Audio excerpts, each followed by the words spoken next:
श्रीगुरुभ्यो नमः। हरिः ओम्। गणानां त्वा गणपतिगुं हवामहे कविं कवीनामुपमश्रवस्तमम् ज्येष्ठराजं ब्रह्मणां ब्रह्मणस्पत आनशृण्वन्नोतिभिः सीदसादनम् महागणपतये नमः। प्रणो देवी सरस्वती वाजेभिर्वाजिनीवती धीनामवित्र्यवतु आनो दिवो बृहतः पर्वतादा सरस्वती यजता गन्तु यज्ञम् हवन् देवी जुजुषाणा घृताचीषग्मान्नो वाचमुशती शृणोतु वाग्देव्यै नमः। ॐ भूर्भुवः सुवः तत्सवितुर्वरेण्यं भर्गो देवस्य धीमहि धियो यो नः प्रचोदयात्। ॐ त्र्यम्बकं यजामहे सुगन्धिं पुष्टिवर्धनम् उर्वारुकमिव बन्धनान् मृत्योर्मुक्षीयमामृतात्। ॐ सहनाववतु सहनौ भुनक्तु सह वीर्यं करवावहै तेजस्विनावधीतमस्तु मा विद्विषावहै। ॐ शान्ति शान्ति शान्तिः।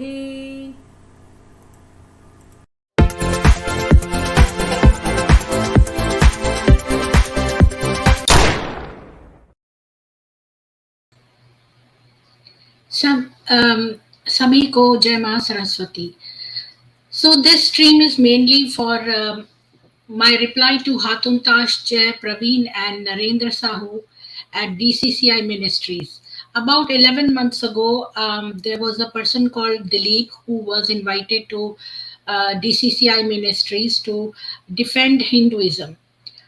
So I contacted Dilip and I said I would remain in the background trying to assist him. He did not disclose to me, unfortunately, that he had been given all the questions or queries on Hinduism. So I had no idea, nor did I know about DCCI channel. So when I went there, Dilip never showed up, and I was taken by surprise.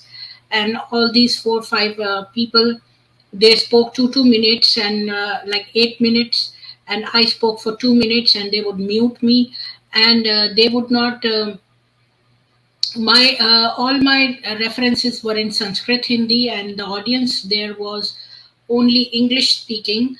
Had I known that before, I would have prepared myself accordingly, but it is not their mistake also, because they had given the material to Dilip, and it is Dilip's lack of he was not careful, and he never passed on the relevant information to me.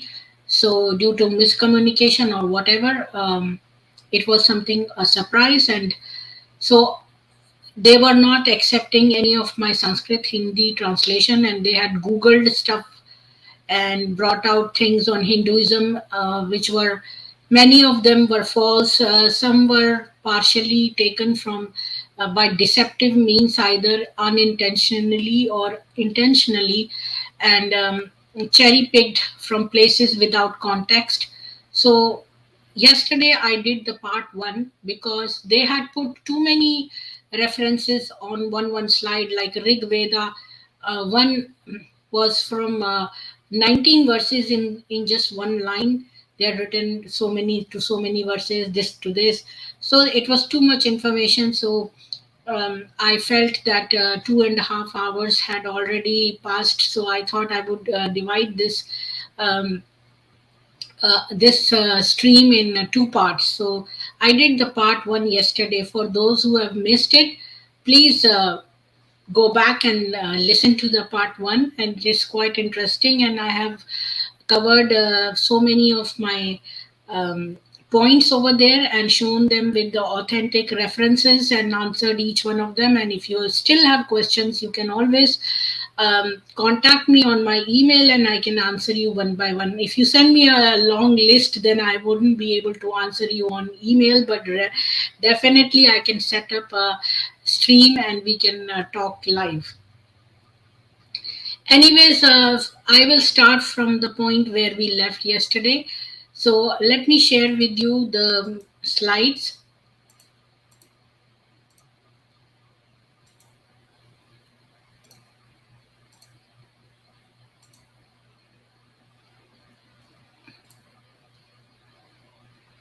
So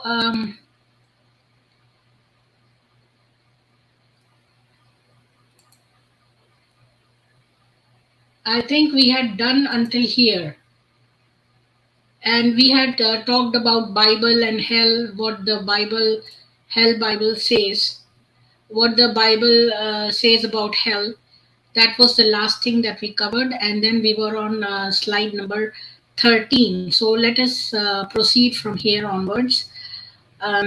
So now the 13th slide is about Dayanand. It says Dayanand professes that if someone, it's just I can't read the word, someone is quarrelsome, then the husband should immediately stop contact. Okay, Dayanand professes that if someone uh, is quarrelsome, then the husband should immediately stop contact with his wife and contract niyoga, illicit sex with another woman and have children. Likewise, if the husband is oppressive, then the wife should contract niyoga with another man and bear children. Likewise, Dayanand says that if someone's husband has gone abroad for a set number of years and hasn't returned, then the wife should have sex with some other man and raise children. And this is entirely false. And Hatun Tash, shame on you for taking this from Google somewhere. And the person who has written this should be punished severely. He should be jailed, because Dayanand was a great saint and he has written mostly things from Manusmriti and the Vedas combined together, and his 60 works that you can find on Wikipedia, there's a list. And also like the Manusmriti is our ancient law book, and we can open Manusmriti and see, and we have Vedas to verify. Dayanand has never professed this false thing. Over here it is written that Dayanand is saying that if a husband is bad, he's quarrelsome, or if he's oppressive, then the woman can go and have sex with another a man, or similarly, if the woman is quarrelsome, the husband can do that, and which is false. And also it says in the later part of the slide, it says that if someone's husband is like gone abroad for many years, then the wife behind his back can have sex with other people. This is entirely false, and these people who have put this fake document on Google should be punished severely. They should be jailed, they should be penalized heavily. And those people who are quoting things from Google without even opening the scriptures should also be punished in some ways, because this should stop. This is unethical practice of just taking some article and then just producing it without even verifying it, without even actually opening the books, and defaming Dayanandji. This is extremely malicious. Dayanandji has never said this. Shame on you for speaking lies about him. Shame on you for speaking lies about such a great person. Niyoga only happens in families, royal families, where heir is important, and only in the case when the queen is a widow and there is no other child, she doesn't have any other child, and they need to have an heir. At the all the family members sit down, and then with their consent, it is done under special conditions. You don't know anything about niyoga. It is only upon done for a royal widow. That's it. The clauses of Niyoga, which I found on Wikipedia, it's a good list. So I have extracted that because now they have changed Wikipedia, so it's no longer there. They have removed everything. There are various clauses associated with this process. The woman would agree to this only for the sake of rightfully having a child, but not for sexual pleasure. It is not sex done for sexual pleasure. Secondly, the child thus born would be considered the child of the husband, wife, and not that of the appointed man. So, the man who has been appointed to do Niyoga, the child will not belong to him. If Niyoga has been demanded from the wife's side, it will be the wife and the dead husband's name it will carry. The appointed man would not seek any paternal relationship or attachment to the child in the future. So, this man who has come to do Niyoga, he will never have any further relationship or he will never meet the woman again. To avoid misuse, a man can be allowed a maximum of 3 times in his lifetime to be appointed in such a way. So, it's just like you go for jury duty. So, I don't know if there are number of times, but here, so that somebody does not abuse this, only 3 times this person can help royal widows, and that probability is zero absolutely. Because in history you will find only 2 cases of Niyoga, only 2 cases. The act will be in if you know I have made a stream on halala versus Niyoga, and in that it is much clearer because I've taken screenshot and enlarged it. That is why it has become blurred, but if you don't enlarge it and if you read it, it is very clear from there. So the act also says that of dharma, and while the man will have only dharma in their mind and not passion or lust.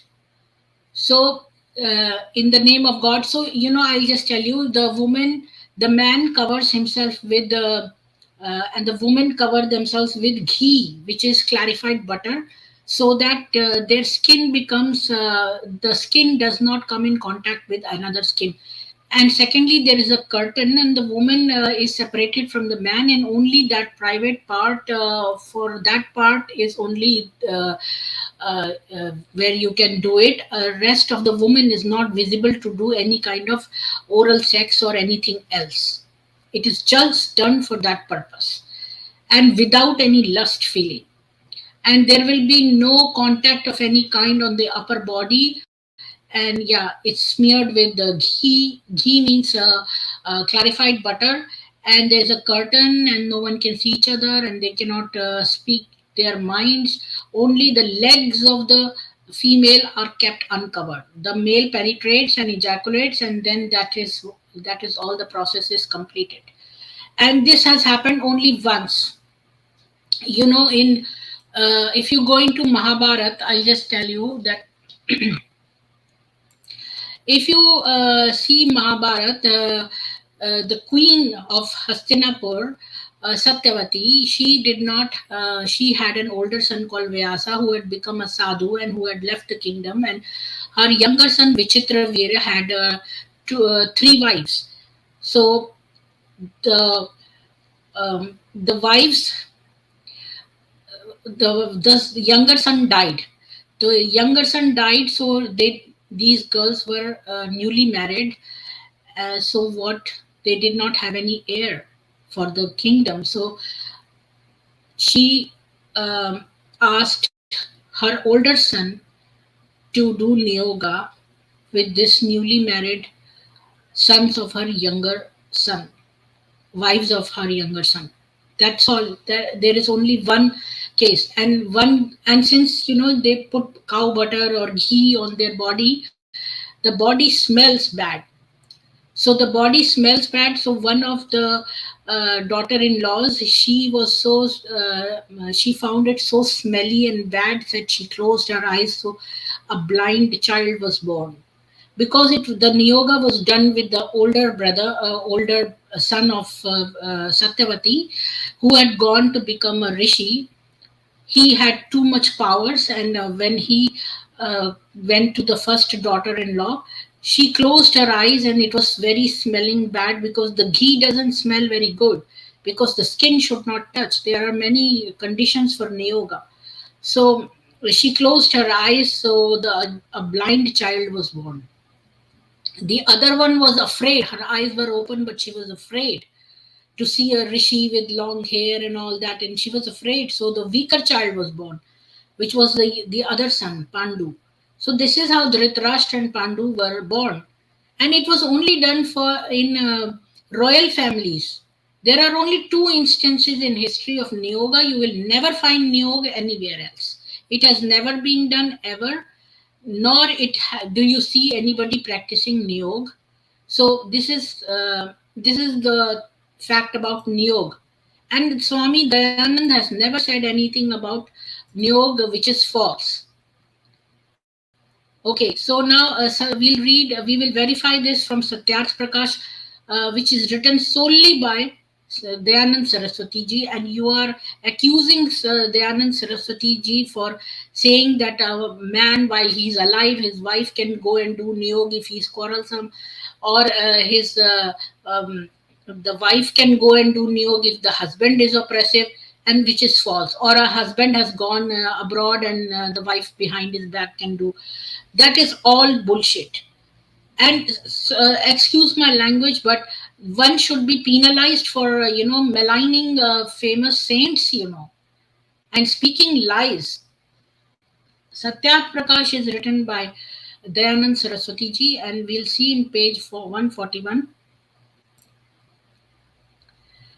So here it is. I hope I'm sharing it and it is seen. Let me check. Okay. So what are the differences between remarriage and niyog? There is a question asked, because most of our scriptures are in the form of question and answer. That's because we always encourage asking questions. It is a mark of intellect.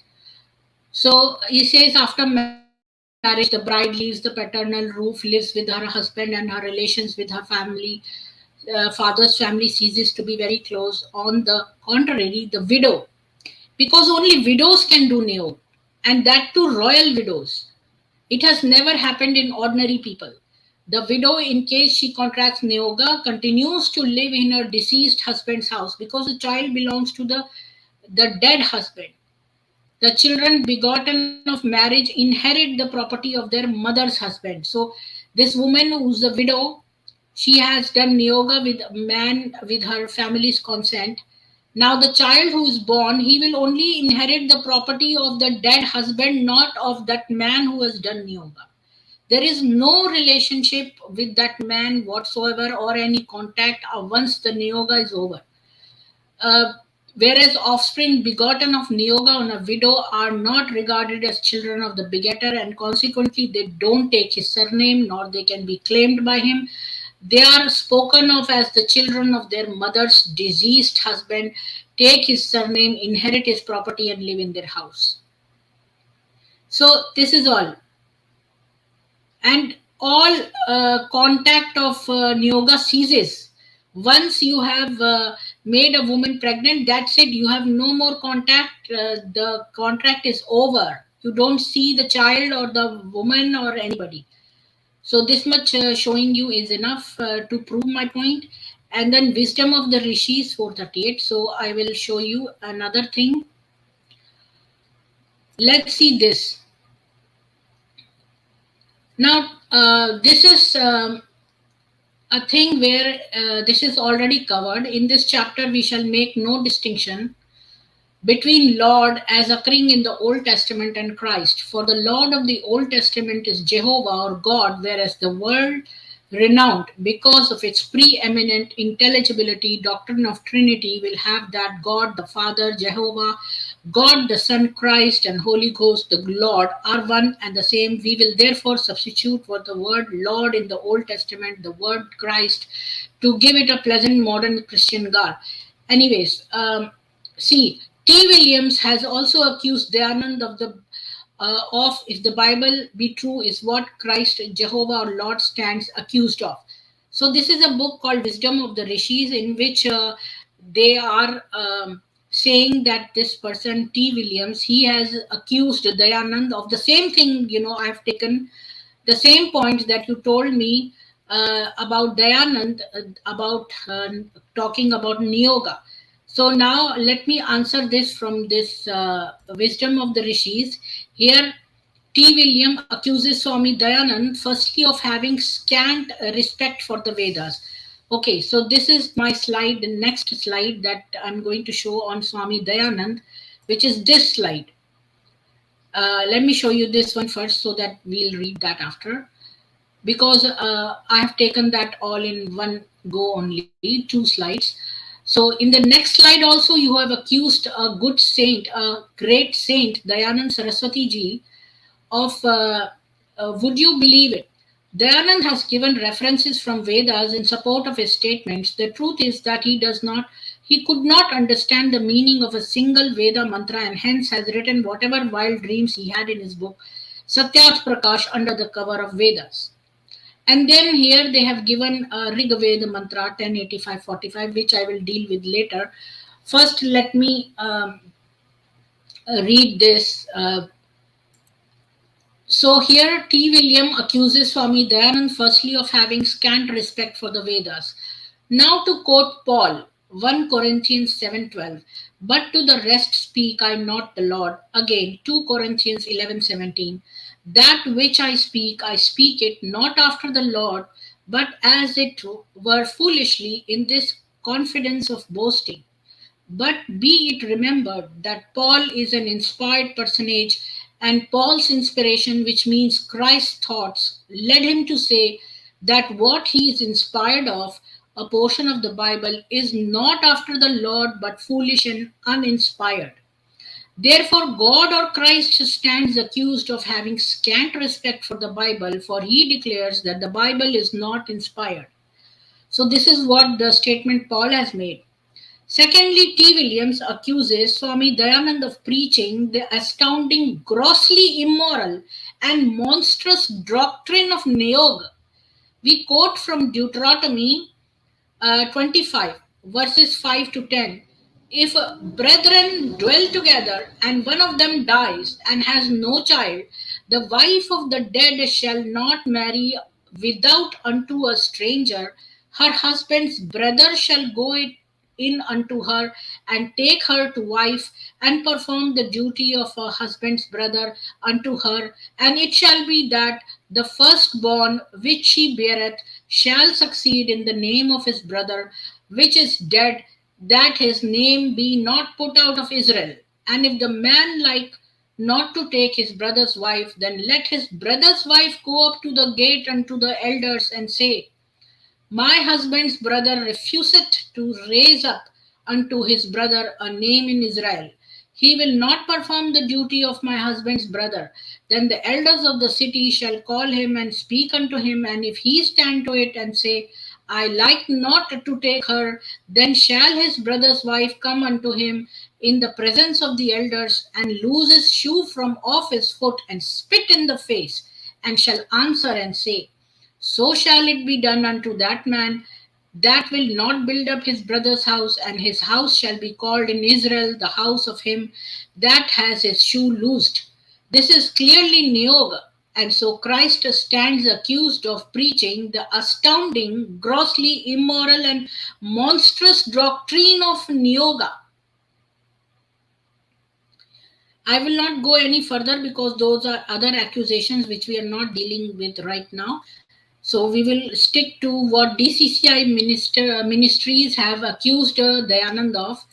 So again, going into this, next slide was that Dayanand doesn't know anything about Vedas, and that he has put in whatever wild dreams he had in the book under the cover of Vedas. Let us see that.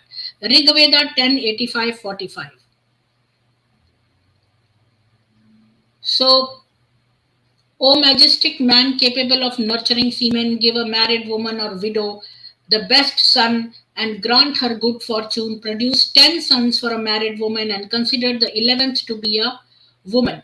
So I don't know if Dayanand Saraswati has really said a woman, because the verse is slightly different. Like it is very close to the meaning, but I'll just show you what the actual verse is. So let's see Rigved 10:85-45. So I have already opened this 10:85-45.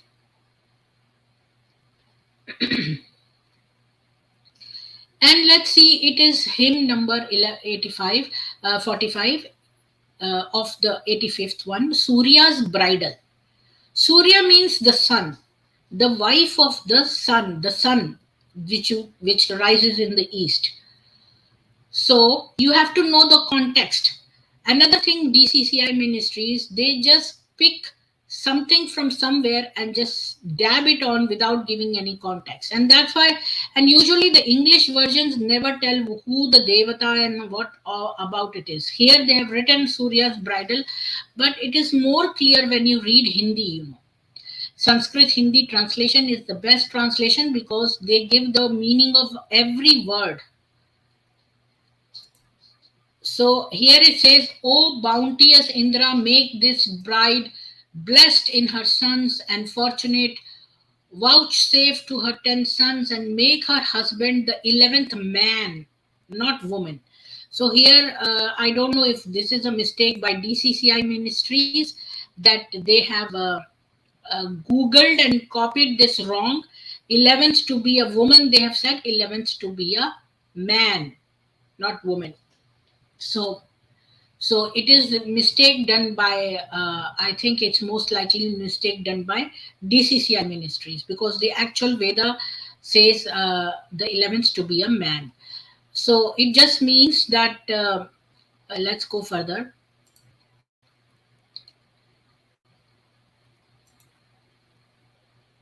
So that I've read you. Then now, this is the actual verse in Hindi, Sanskrit Hindi. And here they will say the Rishi Surya Savitri. You know, here, and Surya Savitri explanation is given just before this mantra starts, where he says that this Surya wants a wife. The Surya or the sun wants a wife who is also very, has a lot of light in her, and she is the daughter of Savita. Savita is the goddess of constructive work. So she, so here the sun desires. So the explanation is given, and here this mantra talks about the bridegroom, what the parents of the daughter, the parents of the bride say to the bridegroom. So in this mantra, the parents of the bride tell the bridegroom that the husband should be Indra or Jitendriya. Indra, I explained you yesterday that who is Indra? Indra, our sense organs are called Indriya. So the lord of those sense organs is called Indra. So the sense organs are your two eyes, your two nostrils, your two ears, and your mouth. So these are your sense organs. So the lord of these sense organs is called Indra, because when you take control of your eyesight, like you don't watch porn, you don't listen to foul music, or you don't smell bad smells, and these are all the things. So you have total control, and you go to the maximum total control, you become Indra. So she's saying that the husband should be like Indra. वह पत्नी पर सुखों का वर्षण करता हुआ उसे सुपुत्रा सुभगा बनाए. So she says his wife, that means their own daughter, the wife to this bridegroom should be one who they are talking to the bridegroom, saying that the bridegroom should be like Indra, and he should give happiness, a shower of happiness to his wife and make her a mother. So this is the prayer what the bride's parents are doing to the bridegroom. So you have to know the context of everything before just jotting down, writing down things extracted from Google, because that would be false. So in this mantra, in this one, Rig Veda 1085:45, is about that.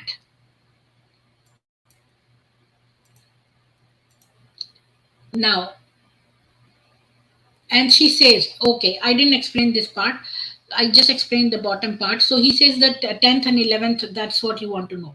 So here he says that is patni mein tu dash means 10, putran means sons, adehi stapit kar means you give her 10 sons, and pati ko arthat apne ko ekadasham krathi means the wife is called Ardhangini.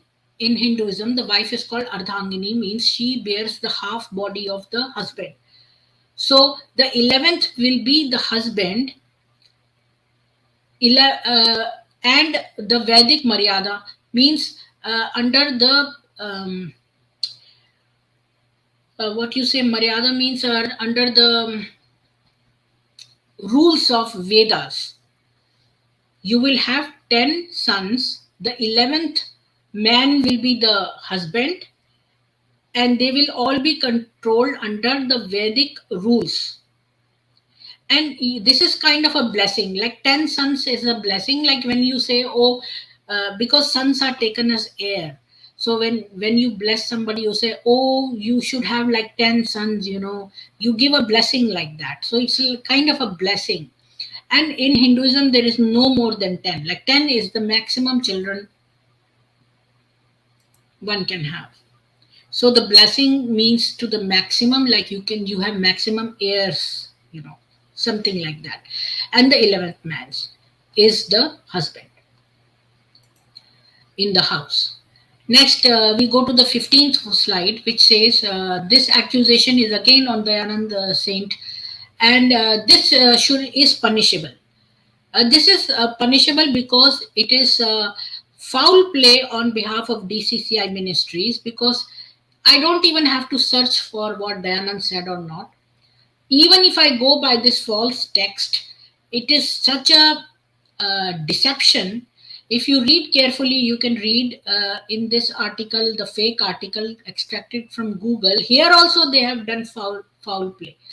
Here it is written, the best time for a girl's marriage is when she is from 16 to 24 years of age, and for a youth when he is 25 to 48 years of age. But here when they have quoted, they have left out the range. It is saying from 25 to 48, but they have taken the upper range and written it maliciously. This is deliberate malicious attempt, because from here only you can read that from the reference here that they have shown. I don't even have to go and check this. From here to here, copying also you have done it wrong, because you can, if you expand this and read this, over here there is a range given. So these people have very cunningly taken the upper part of the range and just said that they form the best pair. That is not written there. They have just written that this range is for them is 25 to 48 years of age. So a man's though he can produce children till old age, but they just want to say that 25 to 48 years is the time when the semen is of high quality. So if you have tried to have children with a 60-year-old man, or that won't have that much effect. So this is the prime quality.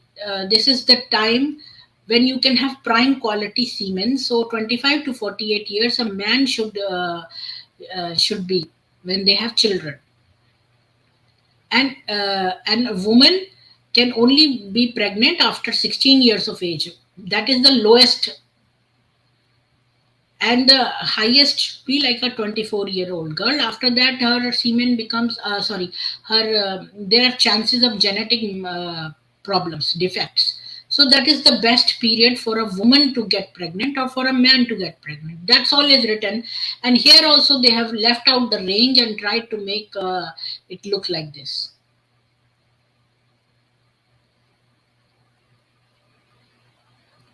And nobody follows this. Moreover, these are all like whatever they are saying, Satyarth Prakash is all already Manusmriti and all that. Nobody follows Manusmriti laws. People are marrying, doing these narpishachis are doing love jihad and taking away very young girls of Hindu girls and all that. If we were following Manu and doing even this, nobody is following anything. Anyway, I didn't find it in the original document. That's what I want to say. So 16th slide is about this. They have said this slide that in this connection there is another old history that I will recite to you. There was in olden days a wise rishi of the name of Utatya. He had a wife of the name Mamata, whom he dearly loved. One day Utatya, younger brother of Vrihaspati, the priest of the celestials, endued with great energy, approached Mamata. The latter, however, told her husband's younger brother that foremost of eloquent men, that she had conceived from her connection with his elder brother, and that therefore he should not then seek for the consummation of the wishes. She continued, O illustrious Vrihaspati, the child that I have conceived hath studied in his mother's womb the Vedas and the six Angas, semen tutum frustra perdi non protest. How can this womb of mine afford room for two children? So what they are trying to say that uh, there is a very wise rishi, and his wife was approached by the rishi's younger brother and who wanted to have sex with her, but she was pregnant, and she said that there is no space for two children. I'll take the 17th one with this simultaneously because they have produced that in sequence.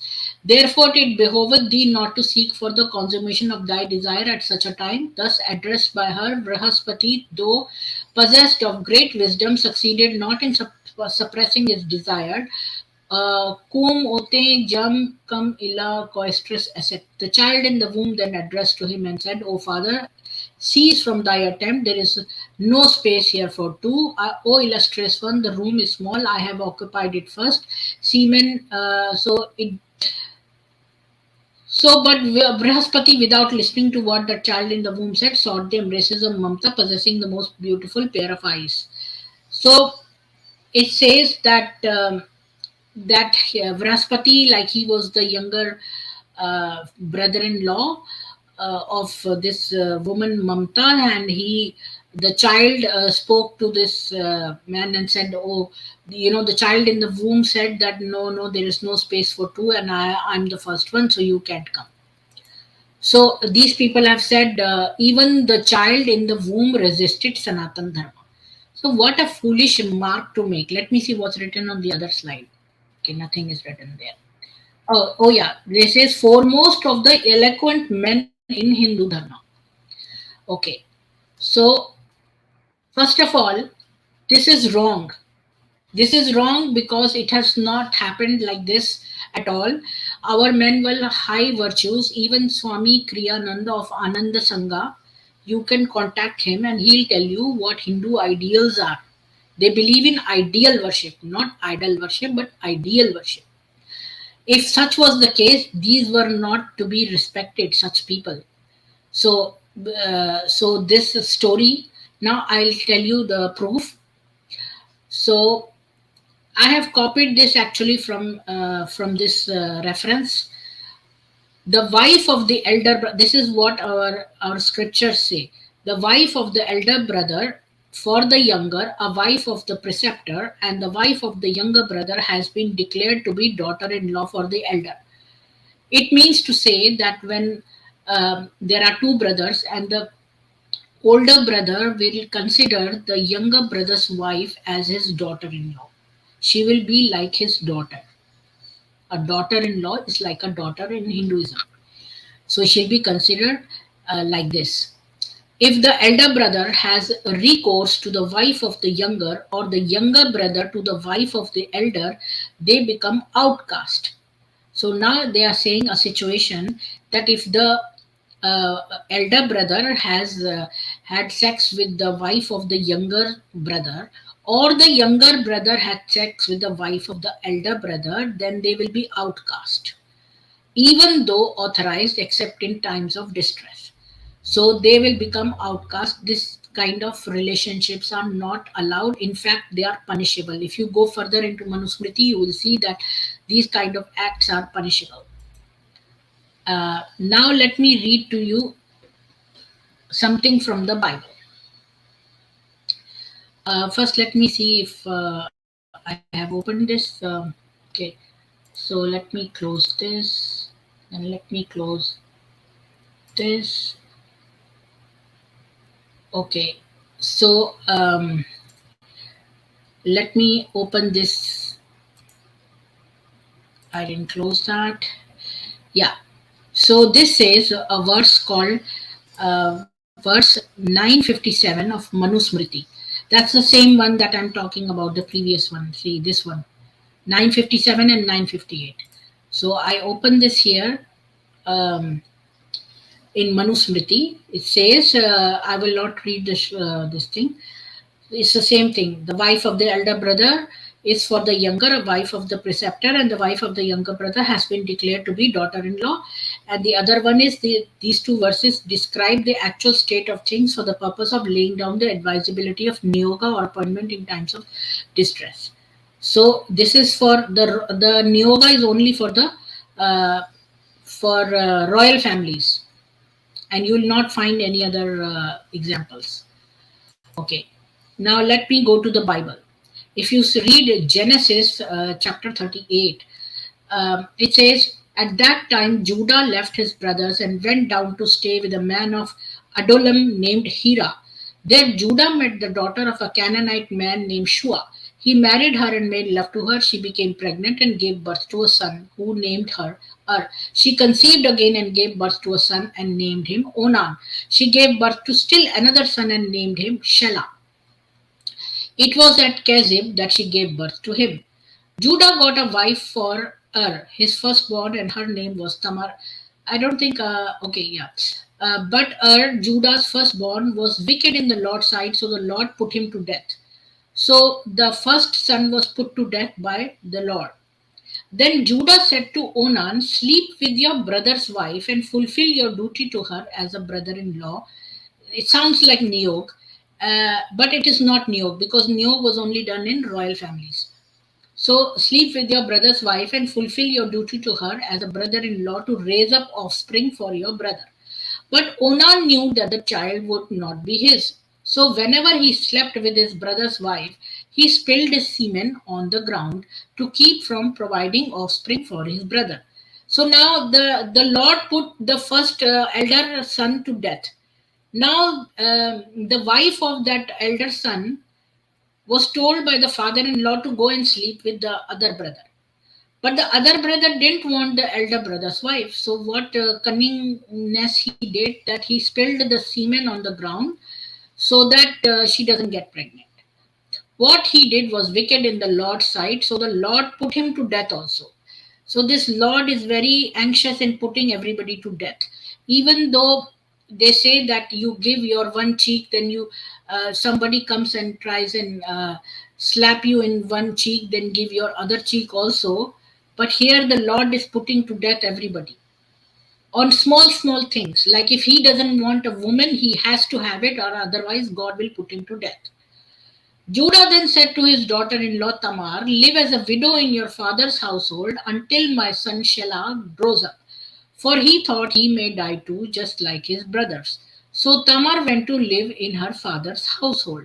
After a long time, Judah's wife, the daughter of Shua, died. When Judah had recovered from his grief, he went up to Timnah to the men who were shearing his sheep, and his friend Hira, the Adullamite, went with him. When Tamar was told, your father-in-law is on his way to Timnah to shear his sheep, she took off her widow's clothes, covered herself with a veil to disguise herself, and then sat down at the entrance to Enam, which is on the road to Timnah. For she saw that though Shelah had now grown up, she had not been given to him as his wife. So it is the youngest brother, like a young brother, who is like very young. So this woman is very clever, and she is a malicious imposter. She tries to put a veil. So veils are used to disguise. Here you can see also like a hijab or a veil, like this burqa. She put a veil to disguise herself. So these veils are a means to disguise yourself. When Judah saw her, he thought she was a prostitute, for she had covered her face, not realizing that she was his daughter in law. Oh, so this is the father. Oh, yeah. Father in law, Judah. He went over to her by the roadside and said, "Come now, let me sleep with you." "And what will you give me to sleep with you?" she asked. "I'll send you a young goat from my flock." "Will you give me something as a pledge until you send it?" she asked. He said, "What pledge should I give you?" "Your seal and its cord and the staff in your hand," she answered. So he gave them to her and slept with her, and she became pregnant by him. So this daughter in law is getting pregnant by the father in law. So we have seen already too much immorality. Now we are seeing even more. After she left, she took off her veil and put on her widow's clothes again. Meanwhile, Judah sent the young goat by his friend the Abdullamite in order to get his pledge back from the woman, but he did not find her. He asked the men who lived there, "Where is the shrine prostitute who was beside the road at Enam?" "There hasn't been any shrine prostitute here," they said. So he went back to Judah and said, I didn't find her. Besides, the men who lived there said, "There hasn't been any shrine prostitute here." Then Judah said, "Let her keep what she has, or we will become a laughing stock. After all, I did send her this young goat, but you didn't find her."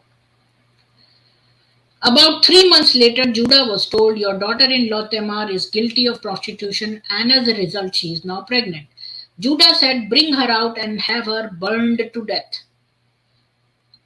As she was brought out, she sent a message to her father-in-law, "I am pregnant by the man who owns these," she said, and she added, "See if you recognize whose seal and cord and staff are these." And then Judah recognized that. So I don't want to read the whole story. I got carried away. I wanted to read more, so I just kept reading. But you will see by now that these people are sleeping with their brothers, their father-in-law, so many things. Anyways, and they are not DCCI ministries are not taking examples from just Vedas and Bhagavad Gita, which are our scriptures, but they are going into some authors like who have written books like Dayanand Saraswati. So they are saying, oh, so whole Sanatan Dharma is represented by Dayanand Saraswati, or by some Manusmriti, or some other text in Hinduism, or history book also. Like everybody who is mentioned according to DCCI Ministries, everybody who is mentioned in the in Hinduism history books, or all Hindus, even the laborer, everybody has to be really, really pious according to their standards, according to the high ideals which Hinduism has. And if even one is not like that, then entire Hinduism was bad. That's their problem. Anyways, I have shown that there is nothing of the kind, that we have been misquoted, and it is in the Bible only that all this immorality has come from.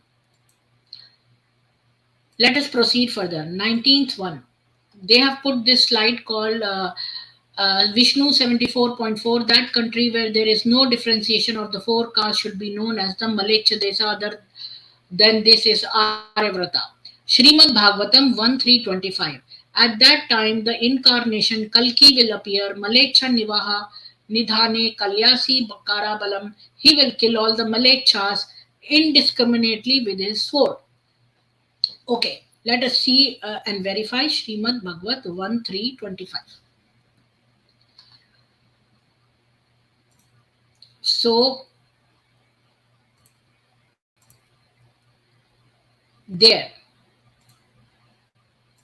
This is Srimad Bhagavan 1.3.25. Therefore, thereafter, at the conjunction of two yugas, the Lord of the creation will take his birth as the Kalki incarnation, and become a son of Vishnu Yasa. At this time, almost all the rulers of the earth will have degenerated into plunderers. So you see that this again I'll show you.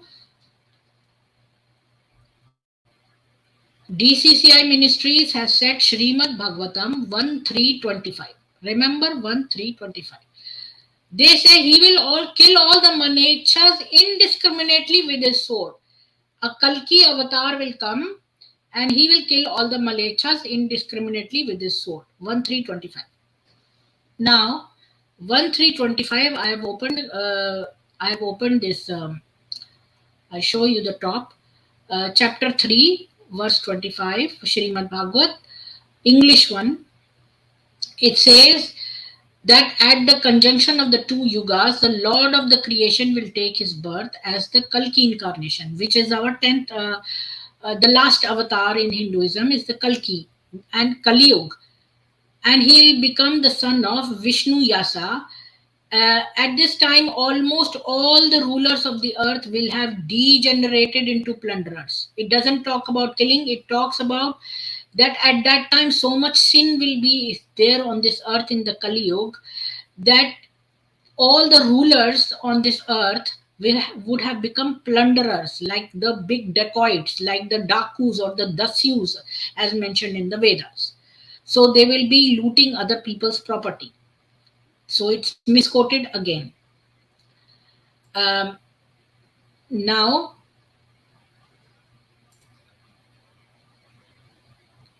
let me go to the next one. Is the 20th slide that they showed. It says Srimad Bhagavatam 11.4.22. In his incarnation as Buddha, he shall bewilder by his arguments of ahimsa, which is non-violence. It should be not non-violence. The Daityas performing sacrifices, though not entitled to the performance thereof, then in the Kali Yuga, incarnating himself as Kalki, he shall slay the Sudra kings. So Sudra kings. Okay, let me show you if this is right or wrong. Srimad Bhagavat 11.4.22. Wait, let me see in the next.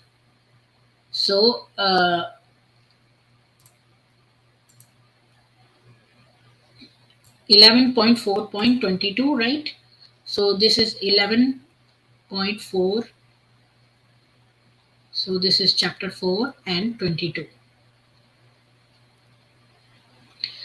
It says, to diminish the burden of the earth, the unborn Lord will take birth in the Yadu dynasty and perform feats impossible even for the demigods.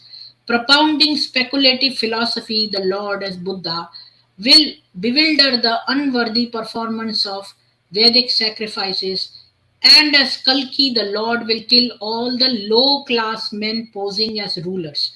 See, that's what is written. Low-class men posing as rulers at the end of the age of Kalki. So they will be the low-class rulers. So who are low-class and who are high-class? We already saw that these will be posing as rulers, so they will be imposters because they are plunderers. They will become the rulers and they will be killed by the Kalki avatar who will be born in the age of Kali Yuga. In the age of Kali Yuga. So that is what it is there. And I don't find anything wrong in it. Because these will be the imposters or the frauds who will act as rulers. Now you see all these politicians or people who are ruling, they are imposters and they are just corrupt and they just want to amass money. They are plunderers in a way, and that's what they're doing.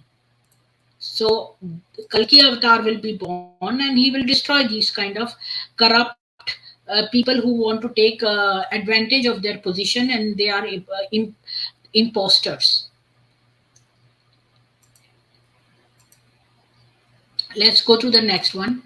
It says Adhikaran 6, treating the authority of words as used by Malechas, and this translation is done by Ganganath Jha.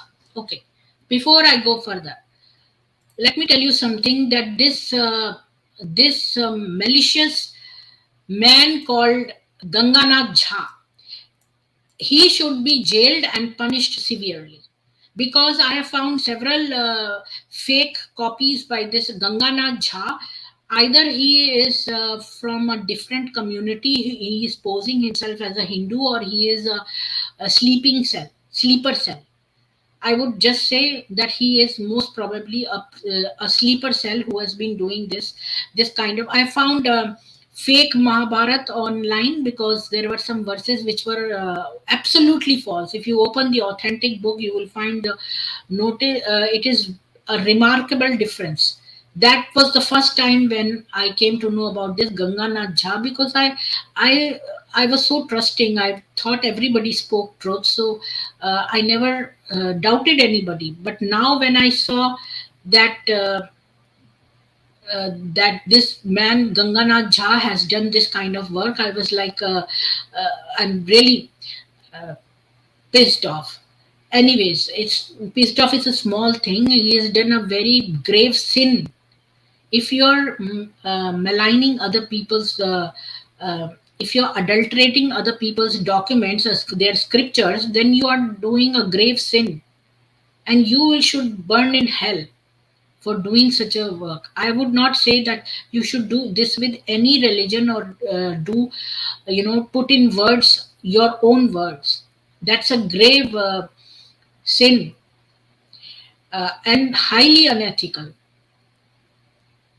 Anyways, now let's come to this word called malechas. This has been used by many people, and they have pointed fingers at Hindus or Hinduism, saying that malechas, you call us malechas and all that. So let me tell you that malechas, the word in Hinduism, the words contain the meaning in the word itself. So when you want to know the meaning of the word, what does it mean, then you see the word, what it contains, and you know the meaning. That way you can know the meaning of any word. Now there is one thing called the popular meaning, and one is the actual meaning. When there are some words like people have just used grossly, because it is the popular meaning, the popular meaning. So whatever the popular meaning is, that's not the popular meaning is of malecha is that um, in our household, our parents used to say, oh, you want, why are you looking towards meat, in the grocery store? It's are you like a malecha? So it was taken, popular meaning is that somebody who eats non-vegetarian stuff. It was used as that in our households. But actual meaning of malecha is mal ki ichha karne wala. So mal ki ichha means, mal means poop, and ichha means desire. The one who is desirous of poop, the one who's desirous of shit, the one who is desirous of feces is called a malecha. Means one who is desirous of feces. So who is desirous of feces? Like, they're considered all this kind of food which involves violence, killing animals and eating them, is like eating feces. So that's why this word came into being. And these people were adharmi, meaning that they were un-Arya, means that they were non-Aryans. The non-Aryans were not automatically Malechas, but the word Arya means one who is like a gentleman with ideal virtues, and the un-Arya means that he didn't contain virtues. Generally, the Malechas were the people who belonged to the um, other category, which is they were non-virtuous. So that's the actual meaning. Now let's go back to our slide.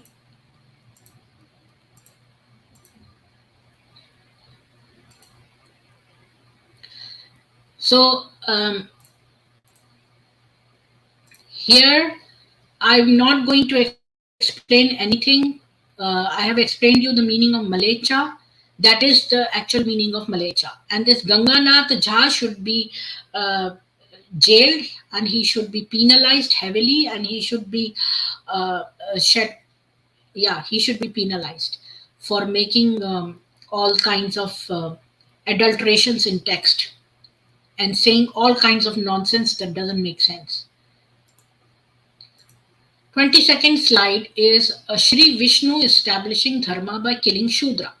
Again, we go to Brahmand Puran is stated here 1, 2, 31, and 77 to 84 verses. So there are so many verses, approximately like 77, 78, 79. So there are like 8 verses of Brahmand Puran. And I will just read the underlined portions. He killed all the Malechas all round along with those kings, the heretics born of Shudra women. Malechas slew these also people who are born of parents of different castes, those who dependent on them. Okay, let us see this from Brahmand Puran 1.2.31.77 onwards. Okay.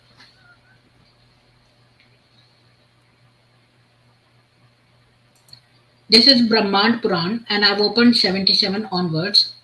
In the previous, and we'll read 8 verses from here onwards. In the previous Swayambhu Manavantra, he had been born of a part of Madhava Vishnu. For a full period of 20 years, he wandered over the earth, taking with him an army along with horses, chariots, and elephants. Surrounded by hundreds and thousands of Brahmanas yielding weapons, he killed all the Malechas all round, along with all those kings, the heretics born of Shrudra women.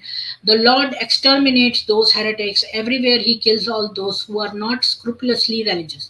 So, this heretic word means, if you go back to your own slide, I will show you the word heretic was used for a woman who had 5 husbands. So they were Malechas, and they were having sex like animals. So he killed all the Malechas. So who is killing here? I believe the avatar, the Vishnu avatar is killing.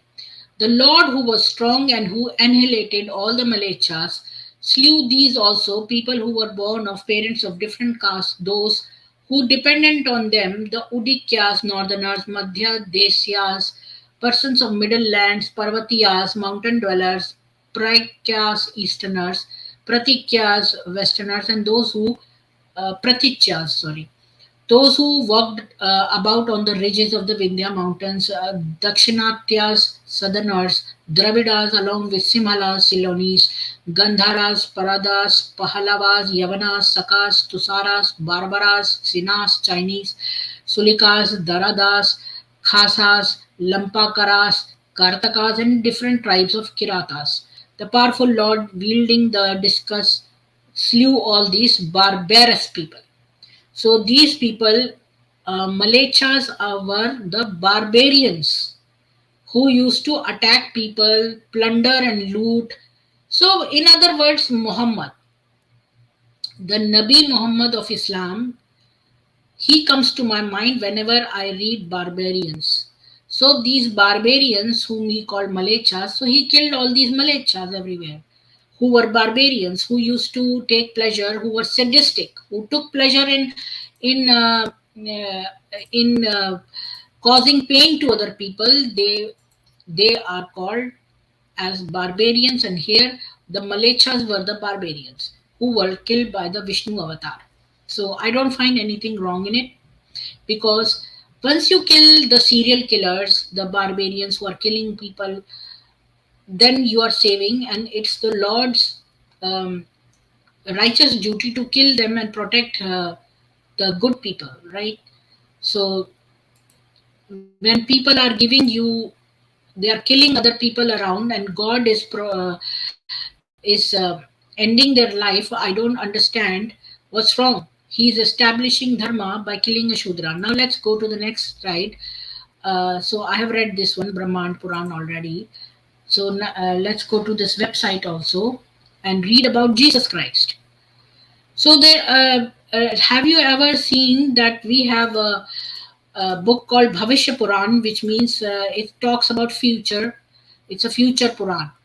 And in our future Puran, which was written in ancient ages, before even Jesus was when Jesus was present or before his birth, also there are some cases written. So what is written about Jesus Christ in Bhavishya Puran? I'll read that. Jesus Christ in the Bhavishya Puran. The following prediction of Jesus Christ is found in the ancient Hindu scripture known as Bhavishya Puran. Bhavishya means future and Purana means history. So the name means the history of the future. The Bhavishya Puran was originally written 5,000 years ago by the sage Vyasa, who was the compiler of the Vedic scriptures. Usually, Puranas are historical narrations of universal events that happened in ancient times. But in the case of Bhavishya Puran, Vyasa is providing a narration of events that will happen in the future, beginning with the arrival of the age of Kali Yuga. So Bhavishya Puran, Pratisarga Parva, Chatur Yuga Khand, Dvitiya Adhyay, 19th chapter, text 17 to 32. Let me read this text. And I'm not going to read the Sanskrit here, but I'll just read the translation. Ruling over the Aryans was a king called Salivahan, the grandson of Vikramaditya, who he defeated the Shakas, who were very difficult to subdue, the Chinas, the people from Titri and Bahikos, who could assume any form at will. He also defeated the people from Rome and the descendants of Kuru, who were deceitful and wicked. He punished them severely and took their wealth. Salivahan thus established the boundaries dividing the separate countries of the Malechas and the Aryans. In this way, so they were wicked people, and so he separated the boundaries of his land and their land. In this way, Sindhustan, Sindhu actually in a Vedic language, Sindhu means a water body. So Sindhustan came to be known as the greatest country. That personality appointed the abode of the Malechas beyond the Sindhu River and to the west. Once upon a time, the subduer of the Sakas went towards Himatunga, and in the middle of the Huna county, Hunadesh, the area near Manas Sarovar or Kailash mountain in the western Tibet, the powerful king saw an auspicious man who was living on a mountain. The man's complexion was golden and his clothes were white. I am the expounder of the religion of the Malechas, and I strictly adhere to the absolute truth. Hearing this, the king inquired, what are the religious principles according to your opinion? Hearing this question of Salivahan, Ishaputra said, O king, when the destruction of the truth occurred, I, Masiha the prophet, came to this country of degraded people where there are no rules and regulations, finding that fearful, irreligious condition of the barbarians spreading from Malecha Desha, I have taken to prophethood. So in our Bhavishya Puran, it is written actually that that Muhammad was a Malech who established the Peshachik Dharma or the demon cult in the desert. While in our same Bhavishya Puran, it is also written that Jesus was also a Malech, but he established a Dharma. So good is written about Jesus Christ, and Jesus Christ in this Bhavishya Puran is telling Shalivahana king that I am the prophet of the Malechas, and I am going to establish the truth. Please hear, O king, which religious principles I have established among the Malechas. The living entity is subject to good and bad contaminations. The mind should be purified by taking recourse of proper conduct and performance of japa. By chanting the holy names, one attains the highest purity. Just as immovable sun attracts from all directions the elements of all living beings, the Lord of the solar region, who is fixed and all attractive, attracts the hearts of living creatures. Anyways, I'm not, O descendant of Manu, one should worship that immovable Lord. Anyways, so you can read that if you are more interested in going further, you can read it in your spare time. Let's go ahead. to the 23rd slide, which says, now this was a question. My slides were finished, like DCCI Ministries finished all the slides, and then they had people sitting in their audience who were asking me questions. So one question was asked by Aaron Polinati. He said, Dr. Preeti, why did Manu have sex with Satrupa, his sister, according to Saraswati Puran? I couldn't find any Saraswati Puran, but if I read Matsya Puran, chapter 3, page 17, it gives the answer. So let's read Matsya Puran. Let me close this one. Now, Matsya Puran,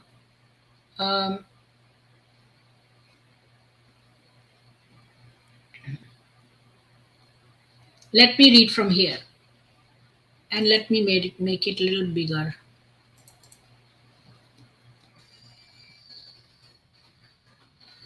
So here it says in Matsya Puran, chapter 3, Lord Brahma, after creating his Manas Putra. So Manas Putras are like Lord Brahma had a thought that he should make creation. So the thought only created children. He never had any sex or any contact with anybody. He just had a thought from in his mind. So these sons were called mind sons. Manas Putra means mind sons. So he created 10 sons just by a thought. So his Manas Putras was not quite satisfied with the work of his creation. He set about devising some plan which would carry on the work of creation and would achieve him the task. For this view, he began to invoke a Gayatri. After some time, the goddess Gayatri, known under different names. So Gayatri has several names. You can call her Shatrupa, Savitri, Saraswati, Brahmani. So it appeared in the form of a girl from the half portion of Brahma's body. So actually Brahma's body split into two parts, and after he started doing japa of Gayatri and started invoking her, his own body split, and from his half body, Saraswati was born. From his half body, Saraswati came. Not like a baby, but she was born as a girl, like half body became a girl. So Brahma thought that she should become his daughter, but the Devatas explained to him that since wife should be the half organ of a male, like a husband, so she should be your wife. So then Brahma enjoyed the company of Savitri for 100 years, and after a long time, Manu was born to them. So Manu was born. Manu thus born was Swayambhu Manu, who, owning to his close affinity to Brahma, is also called Adi Purush, the first man. So the Adi Purush is Manu. The progeny of Swayambhu Manu multiplied considerably, and the Varajas are among them.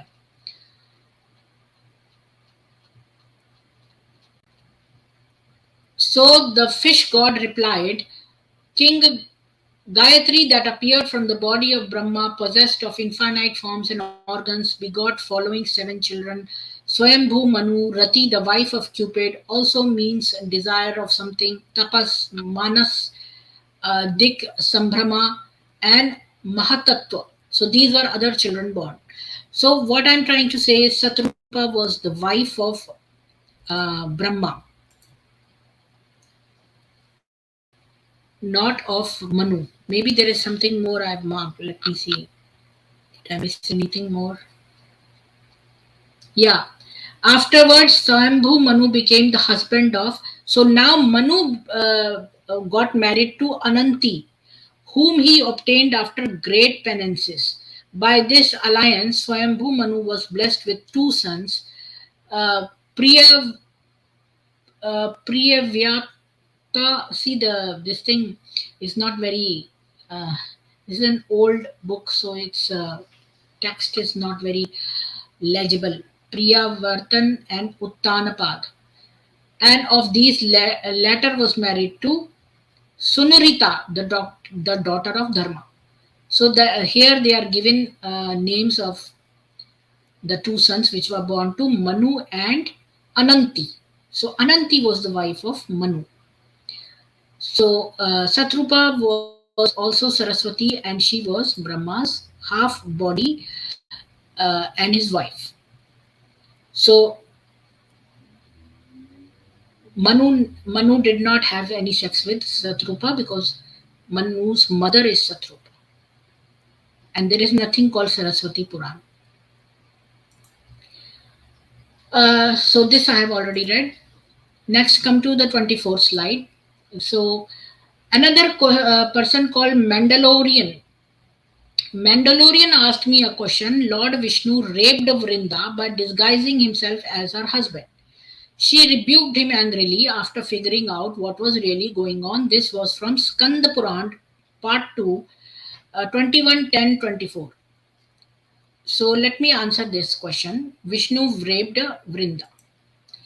So actually, I have taken it from the source only and copied pasted because this was the earlier slide I did. At that time, I was copy pasting from the sources, and later on, I found it very cumbersome, so I just pasted the reference links. Jalandhar was a demon king. Now, listen to the context first, and then please do not cherry pick things out of context. Jalandhar was a demon king, so he was a big demon. He was very powerful, and his wife Vrinda was a great devotee of Lord Vishnu. So she was not raped by Vishnu, she was a devotee of Vishnu. Jalandhar used all his powers and created a powerful illusion to trap Lord Shiva, his Gana, and his Devas. So Ganas are the and Devas used to be like his followers, the Lord Shivas. He wanted to make a powerful illusion and trap all these people along with Shiva. Not expecting the attack, Lord Shiva, because he was trusting and he was busy meditating, Lord Shiva and the others were stunned as they were struck inside the illusion. Seeing Lord Shiva and the others struck inside the illusion, Jalandhar went to Kailash. This is the abode of Lord Shiva, where he saw goddess Parvati. So he has trapped these people in an illusion, and then he went to goddess Parvati. Jalandhara smiled slyly as he used his powers and changed his form like Lord Shiva.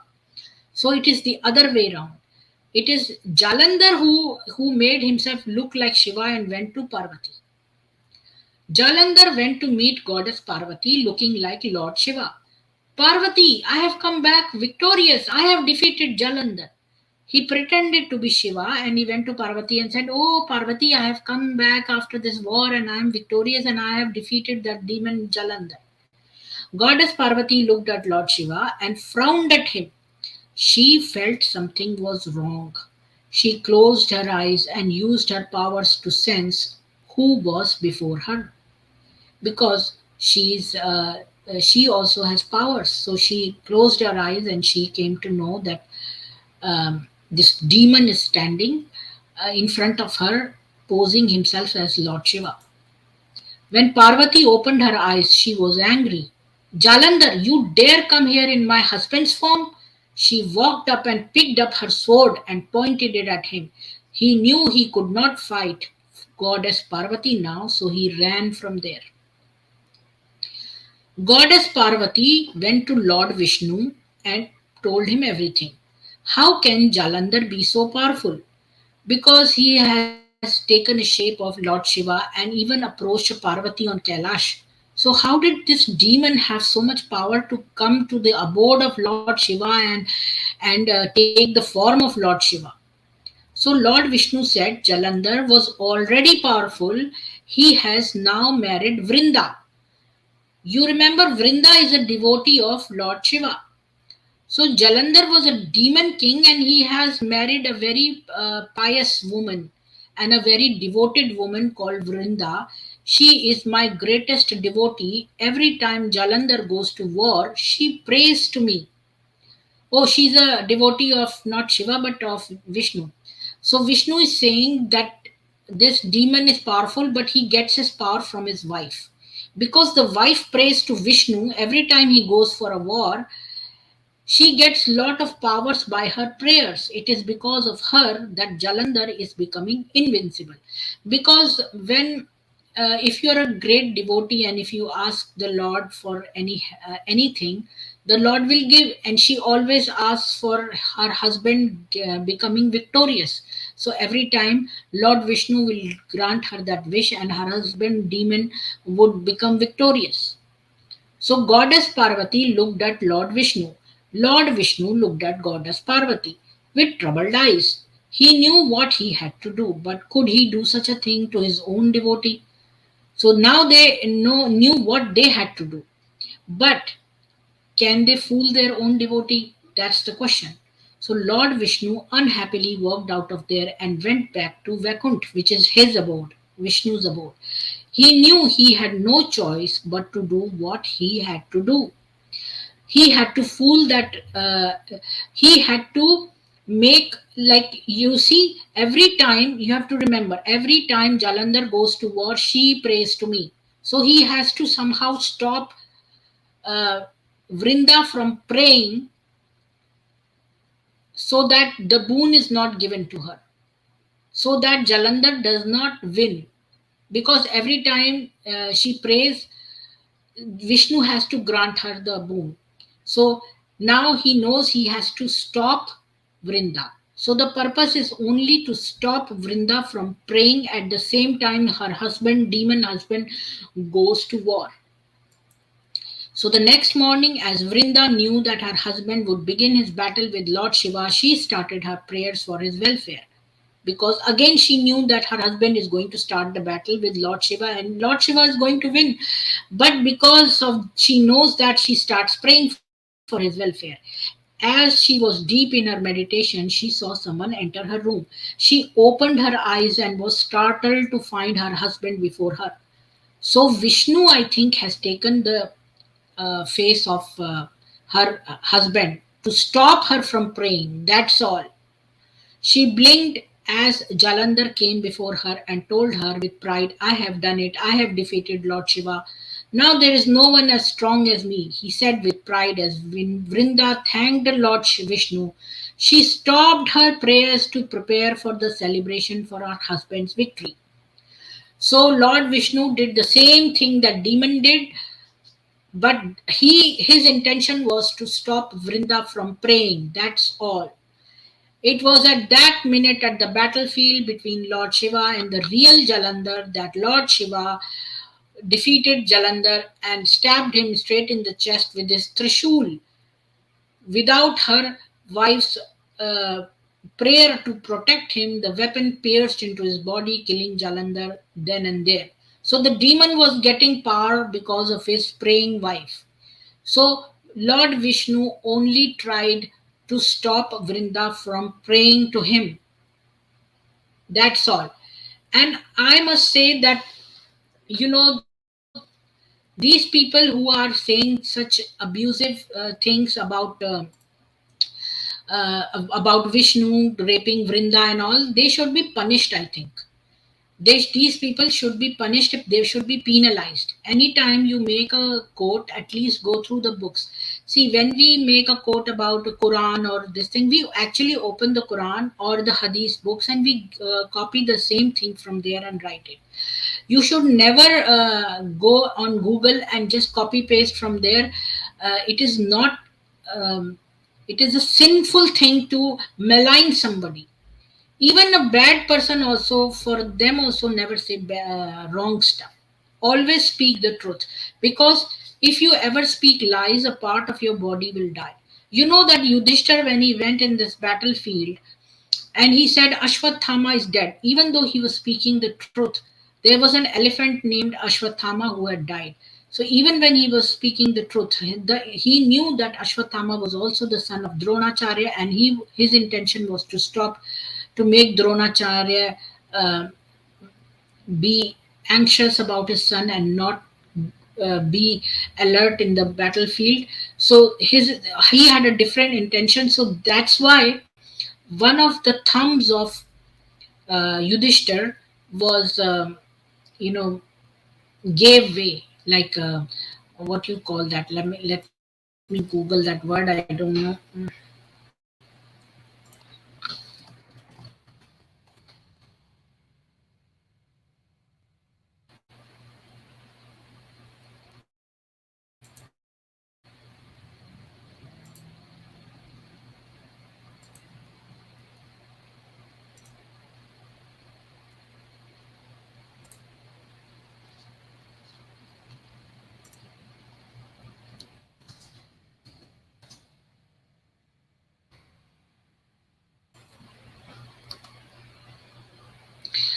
It says melted away.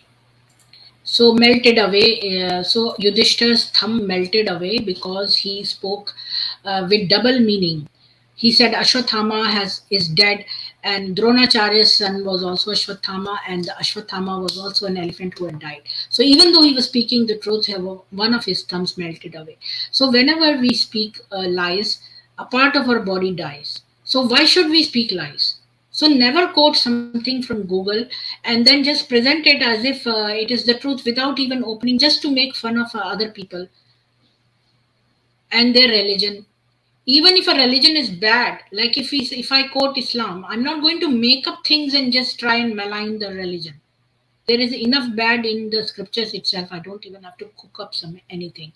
But I'm just trying to say, even if it is a serial killer or a bad person, never say wrong stuff about that person. So when you don't speak lies about even a serial killer, why should you speak lies about saintly people? That's so much more grave sin. So somebody who has said this, DCCI Ministries, I think they should apologize. They should apologize to all the Hindus and that they have not opened any of the scriptures, that they have just copy pasted randomly and maliciously from Google, because many things that they have just uh, even copied from their own slides, they have not been able to reproduce it exactly, and maliciously they have cherry picked and left the context and things like that. That is not expected from learned, educated people. Anyways, let me go back to the slide. So Vishnu never raped Vrinda. Mandalorian, I think, has asked this question. So, Mandalorian, you should apologize to all the Hindu community for writing such a thing. So, Vishnu, if anybody would rape, they would never be our gods. So, Vishnu tried to stop Vrinda from praying to him and asking a boon for her, for the life of her demon husband. That's it. Now let's go to the next question. Anthony Noronha asked me a question. Is there a caste system, that is four castes and many subcastes in Hindu scriptures? And also he has two questions. One is on castes and the other is the cow sacred in Hindu scriptures? And if not, why do Hindus kill beef eaters? Okay, so caste system in which there is four caste. I think I have covered this in a lot in my earlier slides. So I will. Yesterday when I did the part one, I think in the beginning only I had shown you about the slides about the castes. Let me go back and show you something. When I told you that in India it was the Varna system, and in which depending upon the skills of your children, they will be either a Brahmin or a Kshatriya or a Vaishya or a Shudra. I said that everybody who's born is born as a Shudra.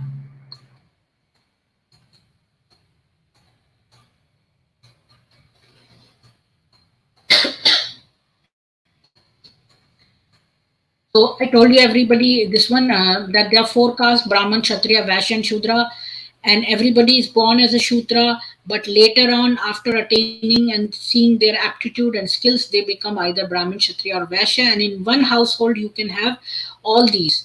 And then I gave you example of change, and I gave you that Atre Rishi was a criminal, but he became a Brahmin. Alush Rishi was also a gambler, low character, but he became an Acharya. Satyakam was the son of a prostitute, but became a Brahmin. Prishad was the son of Daksha, but he became a Shudra. Then Nabhag was a king's son, but he became a farmer, a Vaishya. His sons became a Kshatriya. So Drisht was the son of Nabhag, but he became a Brahman. Their sons became Kshatriyas. Then there are so many examples that I have given. Please go back and listen to the part one. And see, Ravan was born from a rishi, but he became a demon. Even Pravridha was the son of a king, of a Raghukul king, means he was a Kshatriya, but he became a Rakshas or a demon, which is even lower than the Shudra. And I explained you that about the punishment system, that Brahmins were punished 128 or 100 times more than a Shudra. That means if they were educated people, they were punished more. So it was convertible. A Brahmin can also, suppose like there was a Brahmin, he is educated person and he is teaching people, but tomorrow he leaves his profession and he doesn't do teaching anymore. He will not be called a Brahmin, and then he will be called according to whatever he is doing then. So and I had shown you the meaning of Shudra also. Shudravati. Dravati means the one who does the work faster. Then you're asking me a question about cow. Let me see. Go back to the slide.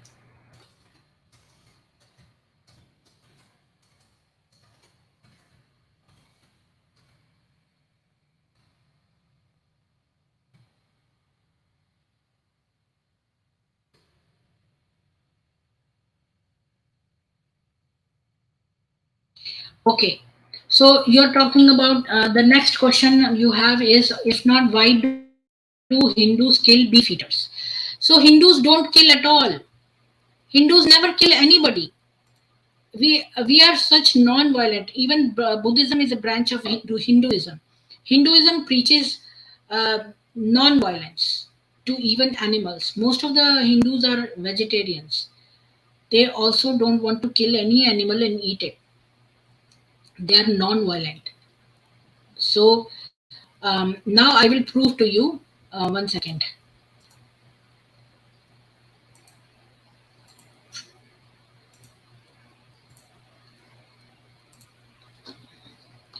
So regarding your question on this one, first let me tell you this about the Varnas, that in Manusmriti and in Mahabharata there is a common shloka, which means जिस मनुष्य का जो लक्षण वर्ण की पहचान के लिए बतलाया गया है, उसको यदि दूसरे वर्ण के मनुष्य में भी पाए तो उसको उसी वर्ण का समझे. This shloka says that यस्य यल्लक्षणं प्रोक्तं पुंसो वर्णोभिव्यञ्जकं यदन्यत्रापि दृश्येत तत्तेनैव निर्दिशेत. It means that suppose a person is a Brahmin, but now he is liking farming. So he will not be called a Brahmin, but he'll be called a Vaishya. So if you find in a Shudra that he is wanting to go to gym and do all these kind of activities which are in protection or security, then he should be called a Kshatriya, not a Shudra. So that's what this shloka, and it is common in Manusmriti and in Mahabharata and in Bhagavad Puran. The next one is Shankar Niti, in which Swami Shankaracharya has written, न जात्या ब्राह्मणाश्चात्र क्षत्रियो वैश्य एव न शूद्रो न च वै मलेच्छो भेदिताः गुण कर्मभिः. Means यहाँ जाति जन्म से कोई ब्राह्मण क्षत्रिय वैश्य शूद्र या मलेच्छ नहीं होता, सब गुण कर्मों के भेद से होते हैं. So by birth you don't become a Brahmin or a Kshatriya or a Vaishya, Shudra or even Malech. You are not by birth. You are by your deeds. Whatever deeds you do or whatever aptitude or thinking you have, that determines what you are. Okay, now I'll show you about your question on.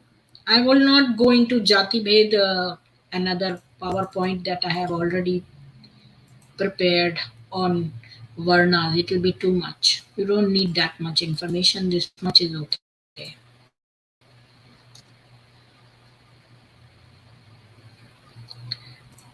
So let me tell you another thing, that many people say that India is the largest producer of exporter of beef, and that's also false, because not the exporter of cow meat, it's a buffalo meat.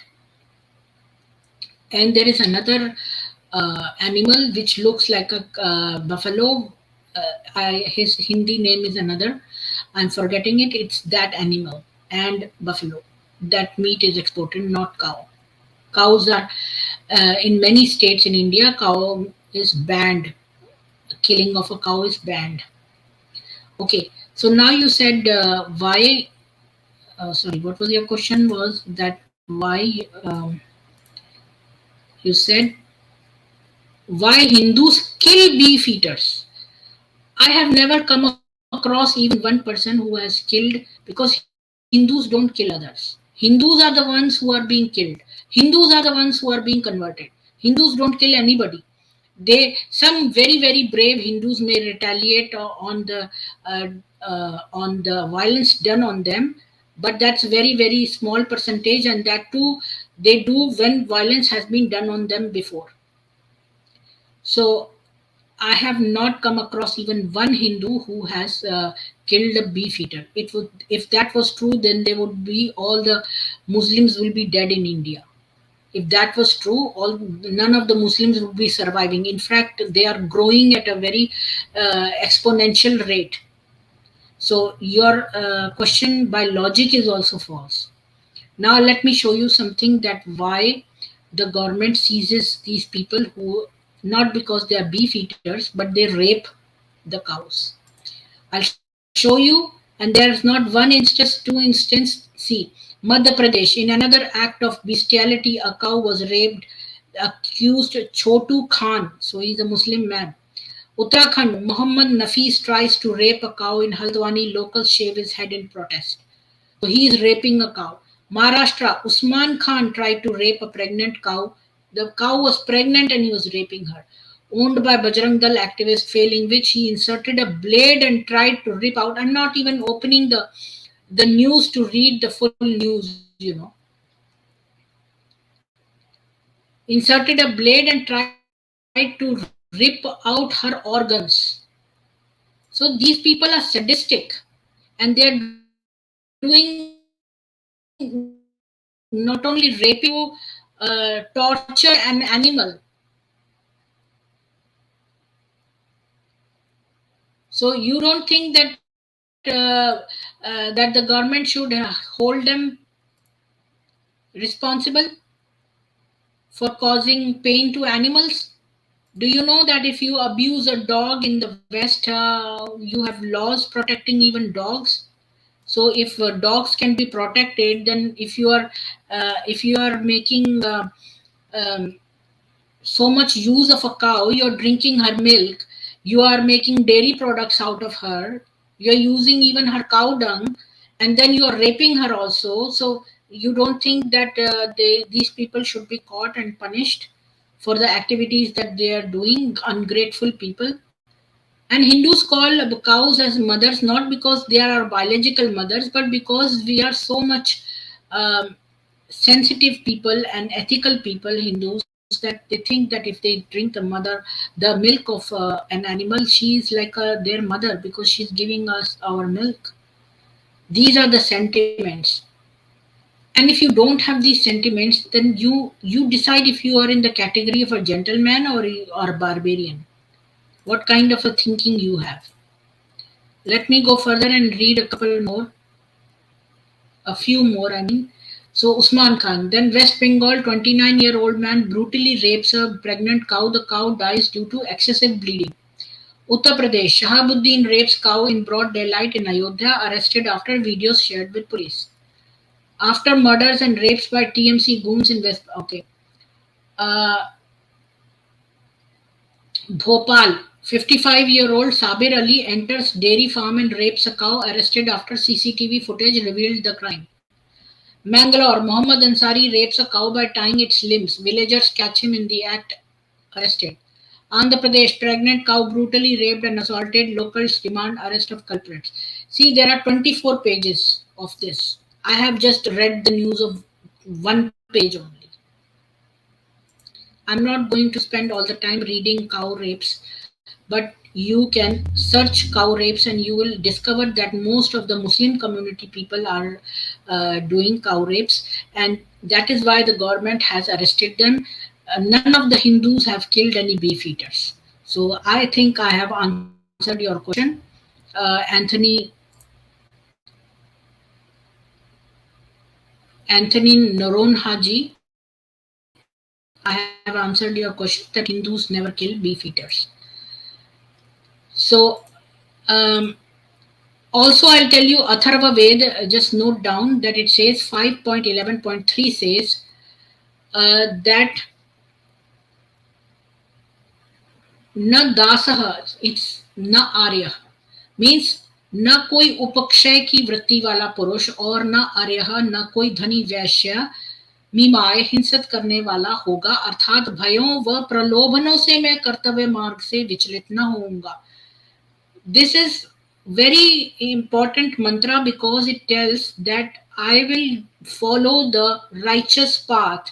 I will not be afraid of terrorists and temptations.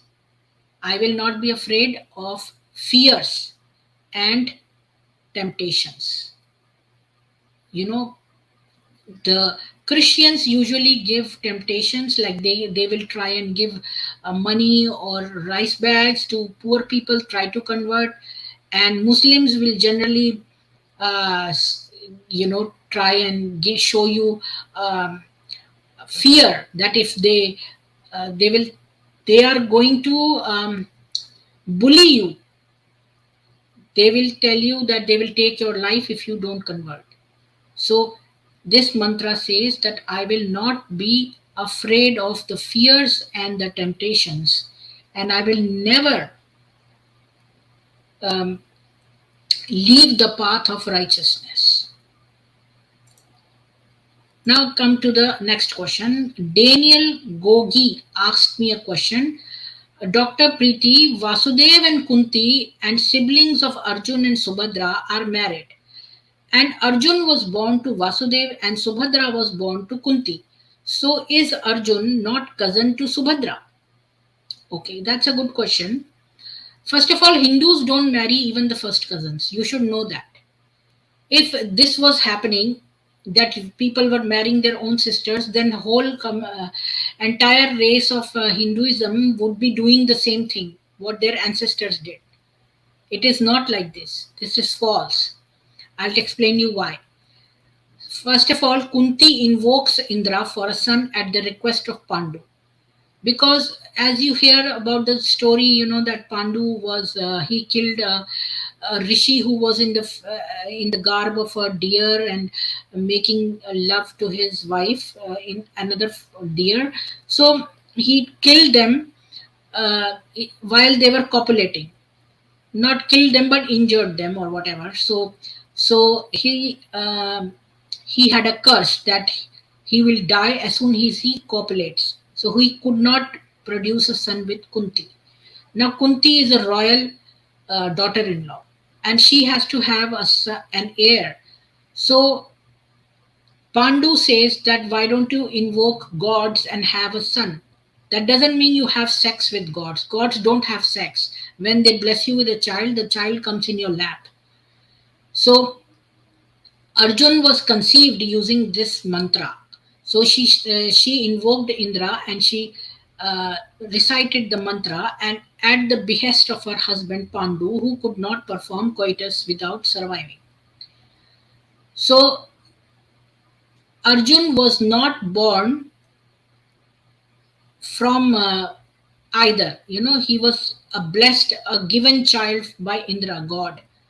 So even though Kunti is the mother and Pandu is the father, but they are not biological because he was a celestial child. Subhadra's parents were Vasudev, father, and Rohini was the mother. So Arjun and Subhadra are not cousins. I mean, they are not even cousins. Now I'll say Manusmriti, English, page 76.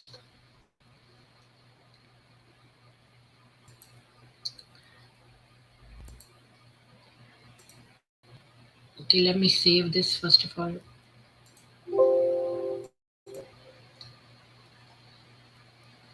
Okay, here. It says that these are the punishments if you have sex. He who had sexual intercourse with sisters by the same mother, with the wives of a friend or of a son, with unmarried maidens, and with females of the lowest caste shall perform the penance prescribed for the violation of a guru's bed. He who has approached the daughter of his father's sister. Is it big enough, or I'll make it even bigger so you can read it? So this is Manusmriti, or law book, and it says, he who has approached the daughter of his father's sister, who is almost equal to a sister, the daughter of his mother's sister, or his mother's full brother, shall perform a lunar penance. A wise man should not take as his wife any of these three. They must not be wedded because they are Sapinda relatives, and he who marries one of them sinks low. A man who has committed a bestial crime or an unnatural crime with a female or has intercourse in water. So many other things are given. Anyways, we don't have sex with our cousins. Let me close this. Now, second.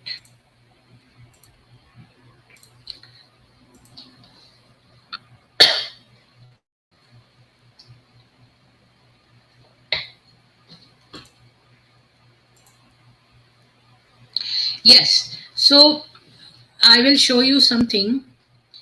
I found this beautiful PPT, so I will speak from here only. It talks about the 18 types of women you cannot marry in Hinduism.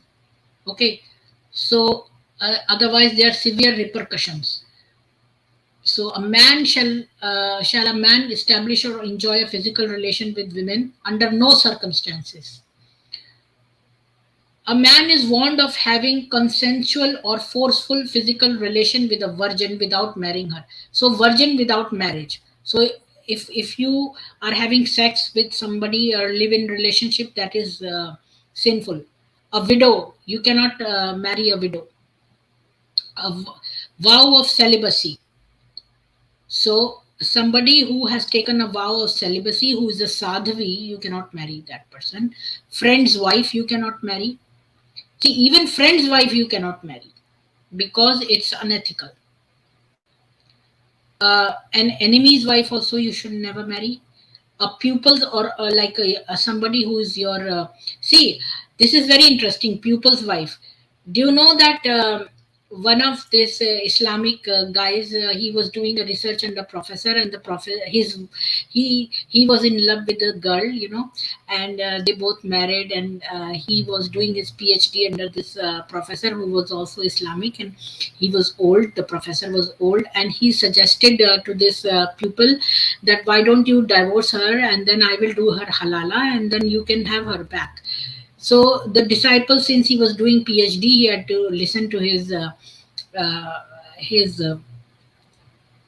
what do you call them, the guru, or so he divorced her, and the guru married her, and then he never left her. So the guru was quite old, and I shouldn't call him guru, the Maulana or whatever Islamic scholar he was doing research under. He was so malicious that he never divorced that girl, and he took his loving wife, who was so young, only 22 years old, and he kept her. Until to date, this boy who took PhD under that professor, he repents, that he thinks, he laments that he should not have gone through that. Anyways, let's go back to this. So the pupil's wife you should never take. a woman from your own family, or a prostitute, or a woman who is not in her sense. Here again, I will tell you that in Islamic scriptures, it is given that a woman who is, in unconscious state, you can have sex with her. Older woman, a guru's wife, a mother-in-law, a maternal aunt, maternal uncle's wife, paternal uncle's wife, sister, including a cousin. See, even your cousin, the first blood cousin, is believed to be an unpardoned sin in the eyes of Shastras. So you don't do that. And a pregnant woman, a stranger. So these are the things. So coming back to this, that our slides. So my answer to Daniel Gogi is that no, never. We don't do that. And Arjun was a celestial child. He was not the biological son of either of these people, because it is unpardoned sin under Hindu Shastras. Now let us look at Christianity. All the questions have finished, all those my slides have finished, and even the questions from the audience have finished. Now let us see about Christianity. So basically, before we go into this, I want to tell you that DCCI Ministries have accused Hinduism of these kind of first of all, they started with caste, Dasyus, Malechas, Aryavrata, Dayanand Saraswati, Niyog, and all kinds of Shudra, killing of Shudras, and this marrying sister, and this is all bullshit. Now I will tell you, they are telling us about killing people and killing this, that, which I showed you is false. Let us look at Christianity. In the end of my presentation, I want to make DCCI Ministries, Hatun Tash, Jay, Praveen, and Narendra about Christianity. Have you ever thought what Christianity has done? And I'm not talking about your scriptures. I'm not saying what is written in the books thousands of years ago or whatever. I'm talking about what Christians actually did. Because whatever Christ said, if that is the teaching all the Christians are following, then they must be very good people. But what Christ said, that if somebody offers you one cheek, slaps on one cheek, you offer them the other cheek. So have the Christians done that? Have they ever offered the other cheek? Let us discover this together. Let me share some of the things, not many, but just highlights. So first thing is what Christians did to other Christians. More than 300 former pupils came forward with allegations of physical and sexual abuse committed by members of Christian Brothers who operated the Mount Cashel orphanage in St. John's, Newfoundland. This was a very big case, and these children, these boys, they were abused, sexually abused repeatedly. And these people were in a convent. They were so afraid, these little children, to tell anybody of this sexual abuse. And now they have grown up and they all have come together, and they have in separate interviews, they have exactly said the same kind of things when these Christian brothers who were operating this orphanage in St. John's, Newfoundland. Over 300. Look at the number of victims. And for the whole life, they have been scarred. Once you do pedophilia on little children, their whole life is scarred. They are worse than dead people because they are living but they have been abused sexually. Now, I want to tell you another thing. Murder of Irene Garza. I want to tell you that here I told you in the beginning of the presentation that when it comes to idol worship, I will tell you something. That if you look at Kriyanand, Swami Kriyanand of Ananda Sangha, you ask him about Hinduism, probably he'll tell you the best answers. And I quote his words, he says that Hinduism is not idol worship, but it is ideal worship. Now coming to idols. So we make idols because nobody has seen God. So you can either pray to him. It is difficult to pray to him like that. For simple people, they want to focus. For keeping focus, they want to keep some object as a focus. And what is the advantage of having an idol? Let me tell you one advantage.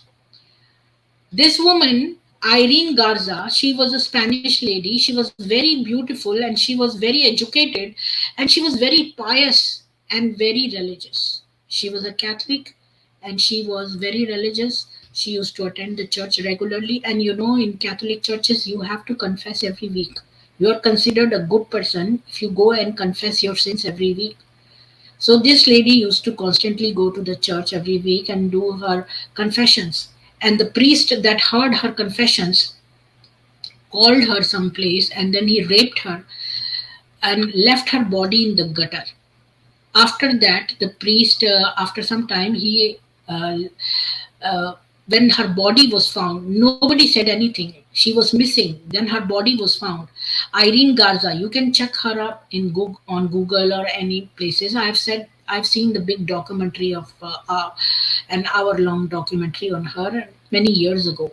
She stuck to my mind because when I was watching her documentary, they said so many things. Like she was the best person one could even think about because she was not only beautiful and educated, and she was very pious woman, and she was really uh, very much dedicated to God every day. So she believed in this. She said her internal secrets to this priest in her confession box, and her body was found in a gutter, and nobody knew what had been done. And later they came to know that the priest who raped her and left her for and tried to kill her, he went to this his seniors and he confessed. But the seniors, you know, Catholic churches are famous for not punishing the offender, but all they do is move them from one church to another. He was moved to a monastery. So now I'm saying that later on, after a lot of investigation, it was revealed that he had confessed, and then questions were raised why the senior, priest, he did not come and say. In Catholic churches, they have this habit of making the a bachelor, a person who has is a brahmachari, the priest of high caliber, and he gets promoted faster. So these people want to maintain their positions of high positions, but they also are tempted by sex. So what they do is they don't marry, but they try and take it out on little children. Just like this convent I was talking about, where 300 students were victimized. And this example of Irene Garza, why I'm telling you this is very important, because our secrets or confess. Why can't we confess to a stone idol? It is the safest means. We don't want to be, we don't want to be a victim like Irene Gaza. I'm not saying that every priest is like this, but there is a risk. Why to take that risk? Why can't you have an idol and pray to the idol? Think of God and focus on an idol and tell, if you want to empty your heart out and say all the secrets to your stone idol God, why not go for it? This is good for psychological venting out too. Instead of venting to a live person who can, take advantage of your situation and murder, rape you, or do whatnot, like Irene Gaza was met with. So continuing there, I told you that. So the story of Irene Gaza, murder of Irene Garza, tells us the importance of having these stone idols. It's better to confess to a stone idol than to confess to any priest or any man for that matter. Now, Christian Inquisition in India. So Hatun Tash and Jay and Praveen and Narendra Sahoo tell me that if Christ told you to give your other cheek also, then why are these Christians having inquisition in India and forcibly converting? Actually, I'll tell you why. Because when in majority Christians do the same thing like it is in Islam. In fact, even worse. You know why it is worse? Because in Islam they cut your head, but in Christianity they will torture you first. The infamous Francis Xavier and Martin Alfonso were sent to Goa by King John III of Portugal in 1542 to initiate the process of converting Goan residents to Roman Catholicism. A disturbed Francis Xavier wrote to King John III of Portugal on 16th May 1546 to impose inquisition on Goa in an attempt to discipline the residents and make them follow Catholicism. So make them follow Catholicism, forcefully convert them into Christianity. And this has happened in India. I'm not talking about other countries. I'm talking about India, and I'm talking about 1542, and I'm talking about Christians, and I'm talking about forceful conversion. And I'm telling only very highlighted things. You can go and read upon the Christian Inquisition. I'm not talking about the Dark Ages. I'm not talking about witch burning. Those convicted of following another religion were subjected to heinous punishments. That means if you are following Hinduism, Jewish religion, you will be subjected to heinous punishments, including public flogging, being put on the rack, burnt on stakes, and having one's nails and eyes crushed by bloodthirsty missionaries. In some cases, entire villages were burnt with the women and children taken as slaves. Large wheels were used for torture, with those convicted of following Hinduism or Judaism being tied to the wheel and then spun, with almost every bone of the innocent Hindu or Jew being crushed. If you read about, there are so many graphical details about the Christian Inquisition. I'm not going into all that. I'm just giving you brief highlight and asking you, Hatun Tash and your DCCI ministries, tell me why this Christian Inquisition happened when you follow Christ, who says that offer your other cheek also. Then why are you coming and forcibly converting? I'm not talking about Hitler or Dark Ages. I'm talking about Indians, Hindus.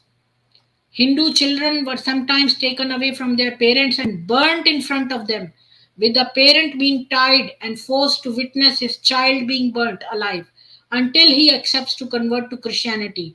Over 4,000 non Christians were inflicted with such punishments during the course of the Inquisition.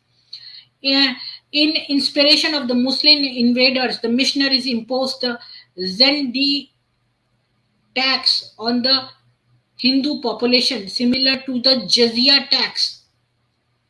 Reference Saraswati's Children, A History of the Mangalorean Christians, Alan Manchado Prabhu, IJA Publications, 1999, page number 121. So the Christians also took a tax of following your own faith, then you have to pay Zendi tax. Tell me, DCCI Ministries, have you heard about Hindus forcibly converting other people? In fact, Hindus are the largest pool from which of innocent, trusting individuals who are so simple that they make stone idols and they think and focus on God using idols. They are such simple people, non-violent people, and they are being converted by both Islamists and the Christians. This is the largest pool from which they are, conversions are happening. Hindu temples were also destroyed. Exact data on the nature and number of Hindu temples destroyed by the Christian missionaries and Portuguese governments are unavailable. Some 160 temples were razed to the ground on the Goa island by 1566. Between 1566 and 67, a campaign by Franciscan missionaries destroyed another 300 Hindu temples in Bardez, northern Goa. In Salsit, South Goa, approximately another 300 Hindu temples were destroyed by the Christian officials of the Inquisition. Numerous Hindu temples were destroyed elsewhere at Asolna and Kankolim by Portuguese authorities. A 1569 royal letter in Portuguese archives records that all Hindu temples in its colonies in India had been burnt and razed to the ground. That is in the archives, in the Portuguese archives. They have themselves written. There is a book written by Ananta Priolkar, and he describes the account of a German doctor. Neeraj Atriji has also mentioned in his video about this German doctor. He was in an inquisition sent to Daman. So I will explain you this. I've just written as a hint here. Actually, this German doctor, he was visiting India, and at that time inquisition was happening, so he was also taken into custody and he was sent to Daman. Goa, Daman and Diu, these are three nearby neighboring cities. So he was taken to Daman and he was put in a building which was a two-storied building. And the first story, it was the even the size of the room is given, but I have not noted all that because it is too detailed. About 25 people were in that small room, and it was so filthy. And there was a bucket of poop, like anybody who wanted to poo or pee, they would do in that bucket. And they had this the smell was coming. It is an open bucket.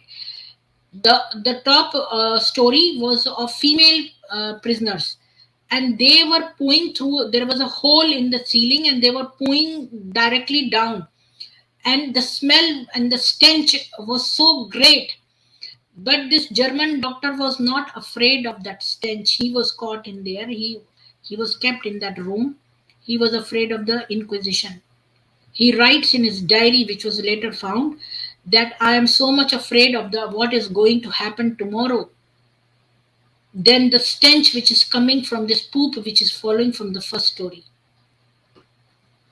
from the top story. So that's what is written.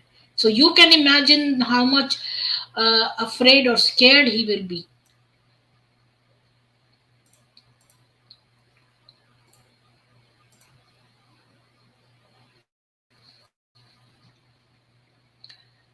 So doctor is afraid of the Inquisition more than the smell of the poop. Now, Neeraj Atri has also, conducted a small exhibition in which he got these devices made to show to the children over there, but later it had to be stopped due to some circumstances arising. But the torture devices are kept in the museums. The Christian Inquisition used these devices, and I want DCCI Ministries, Hatun Tash, Narendra, Sahoo, Jay, and Praveen, please look at these torture devices and tell me if these people are Christians, they follow Jesus, and after following Jesus, all of them are so vicious and violent and they are sadistic. This is a thumb rack. This is these I have snipped from Neeraj Atri's YouTube video. So these are because these are actual pictures from the museum. So the fastest way to get that was Neeraj Atriji had already done the effort, so I just took from him.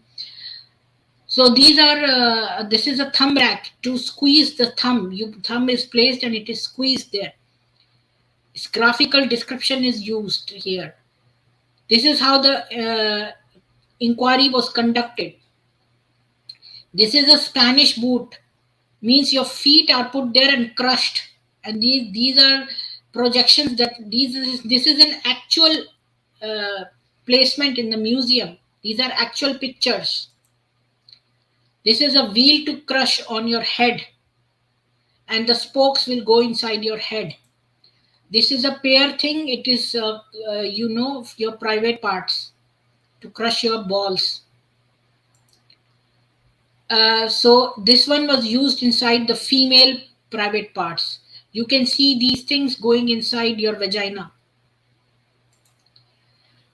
Penitent's girdle. This was used on your private parts again. Breast ripper. The name itself tells you what it does. It rips the your breast out of your body. Breast ripper and testicle crusher. Genital slaughter is again used for, it is to tie a woman or a man, like to tie a person in this manner that you see in the picture on the right, and it is such folded your arms and hands and lying there for unlimited amount of time till you become actually what you call handicapped. This is another version of genital slaughter. This is heated. This is a mask, and it was heated and placed on the pagans, and the tongue, and in the back there is a projection which crushes the tongue, so that you'll not never be able to speak. And this mask was heated and placed on the face, and then they were taken for a parade. You can see in the picture, this is how it went.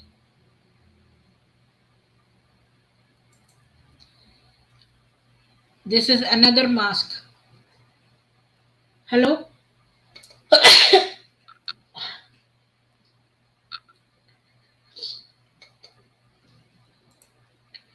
These were used on Shaivite Hindus. You see, these Shaivite Hindus had these hair in that fashion. They were used on Shaivite Hindus. This is another form of genital slaughter. This is another form. See, the man will be placed like this, and they'll be crushed like that. This is a witch catcher. So you are uh, placed in this round thing, and this spring thing prevents you from getting out of it. This is a prayer cross.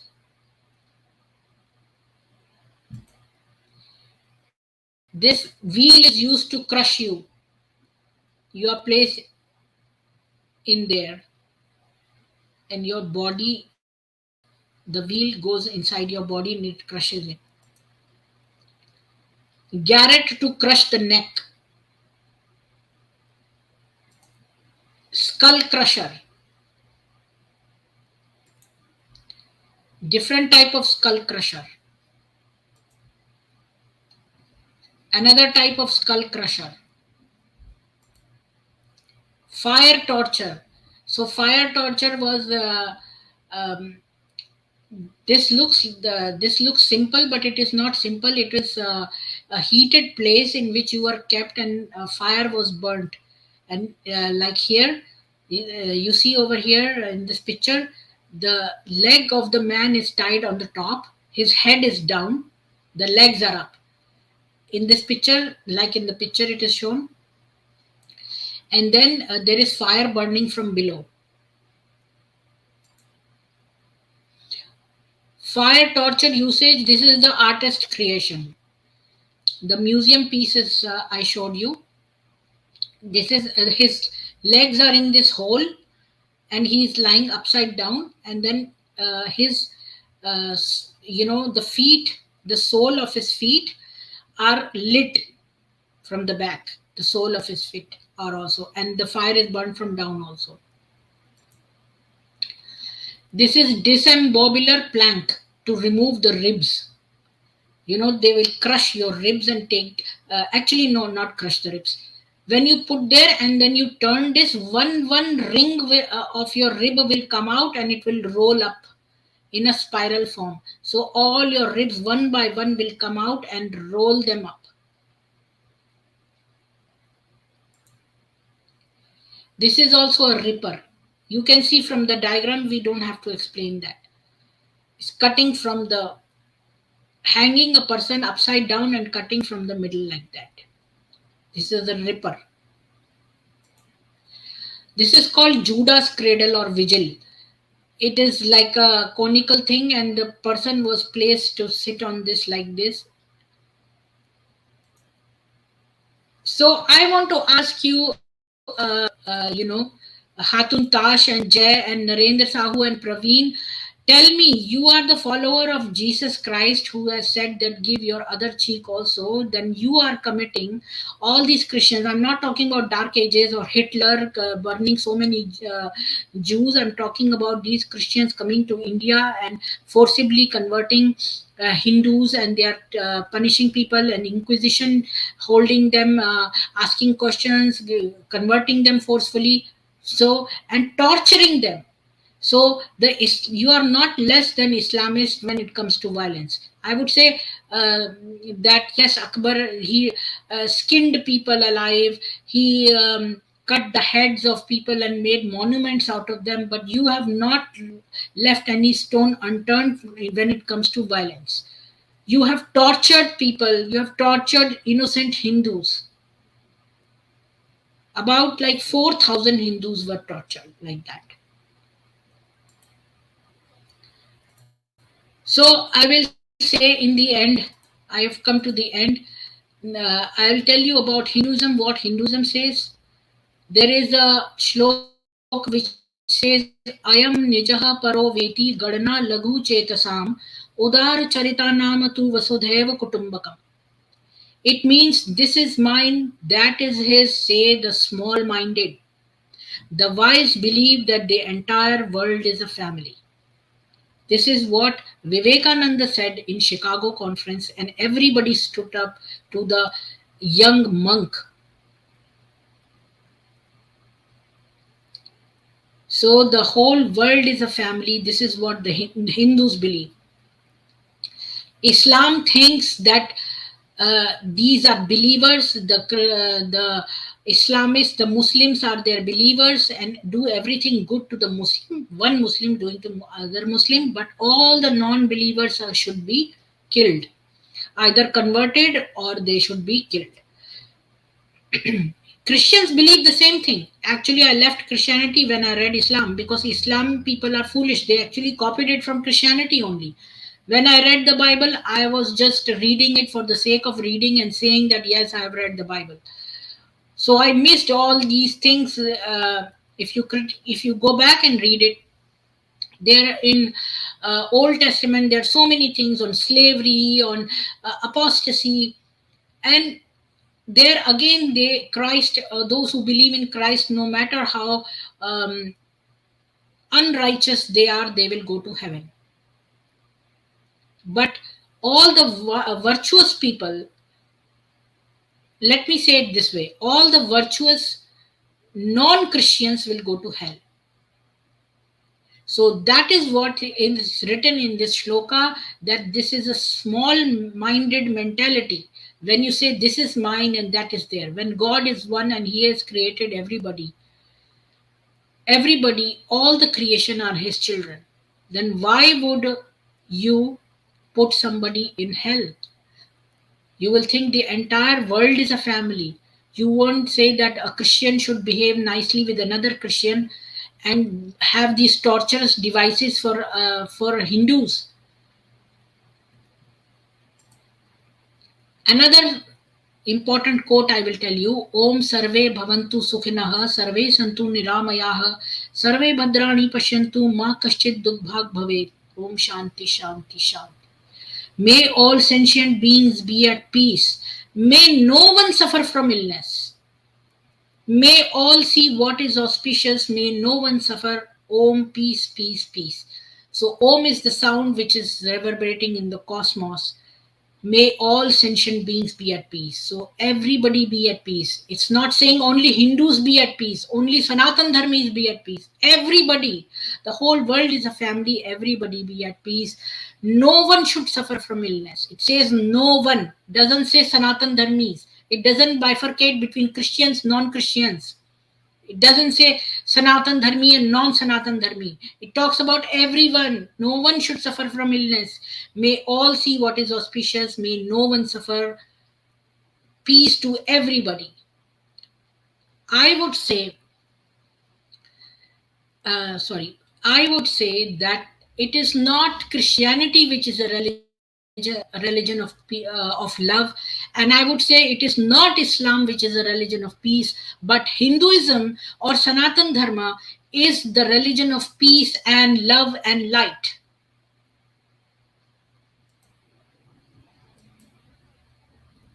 Thank you.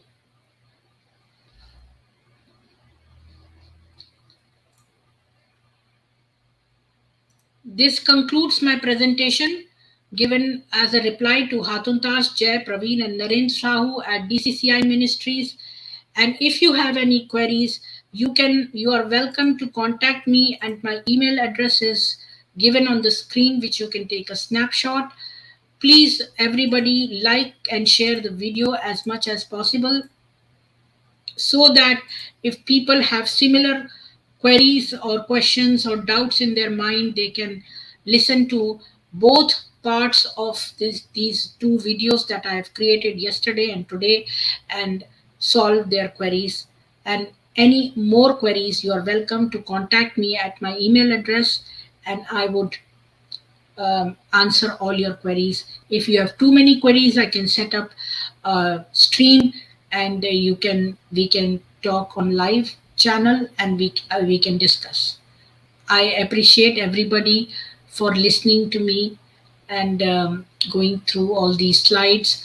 And thank you, DCCI Ministries, because you gave me an opportunity to solve all these queries that people have in their mind, the doubts in Hinduism, and to remove the fog in their mind and to correct some of the malicious things that people have done. I assure you that Hinduism has the best of ideals that I have ever found. And not only it is ideals that are written in scriptures, just like in Christianity, but they are not being followed. Hinduism, all the scriptures are being followed, even though people don't go to the temples, but yet by nature they are all innocent. The Hindus are mostly innocent and non-violent. They even are vegetarian, most of them. So they don't, you will find that Hindus are mostly trusting people, very innocent, trusting people. And that is why I discovered this later in my life, too late, that I was seeing a whole community of people who are so trusting, innocent, childlike, and they are being abused either violently or by tempting them with some rice bags or things like that. And no, we follow dharma in our, see, we are manasa vacha karmana, means by thought, by deeds, and by our word, we are the same. So it is not even important to write in the scriptures, it's more important to follow what is written. And unfortunately, if you claim that Christianity is so great, but I don't find that in people who are following Christianity. You may make a lame excuse that, oh, these people are not Christians. It's same as if you find terrorists and they follow Islam, and then people say, oh, this ISIS is, they are not terrorists, they are not Muslims. But where did all so many people in so much quantity get all this viciousness from? Where is it coming from? Why do people want to convert people to Christianity forcefully? So, in the end, I would say when Christians are in power, they are malicious as the Islamists. When not in power, they are nice.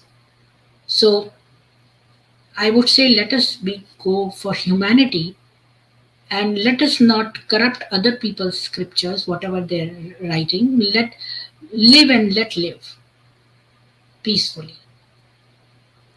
Jai Ma Saraswati. If anybody wants to talk to me in the back, I can give them a invite, and we can talk in the back if anybody wants to talk to me in the back. Otherwise, Jai Hindu Rashtra. May God bless you all, give you good intelligence to make good choices in life. Thank you.